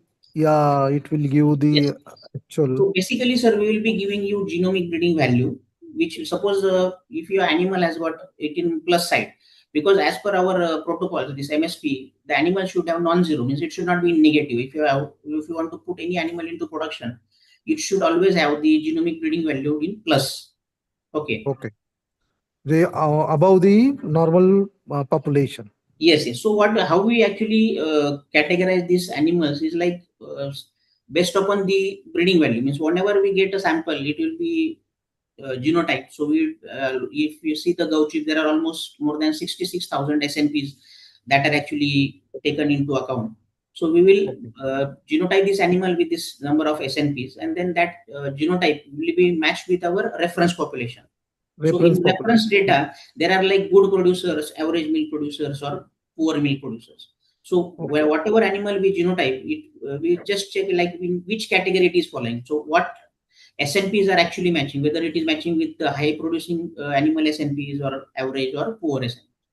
So accordingly, the animal will be statistically, the breeding value will be calculated using the this various statistical tools. Okay, okay. Thank you, sir. Thank you.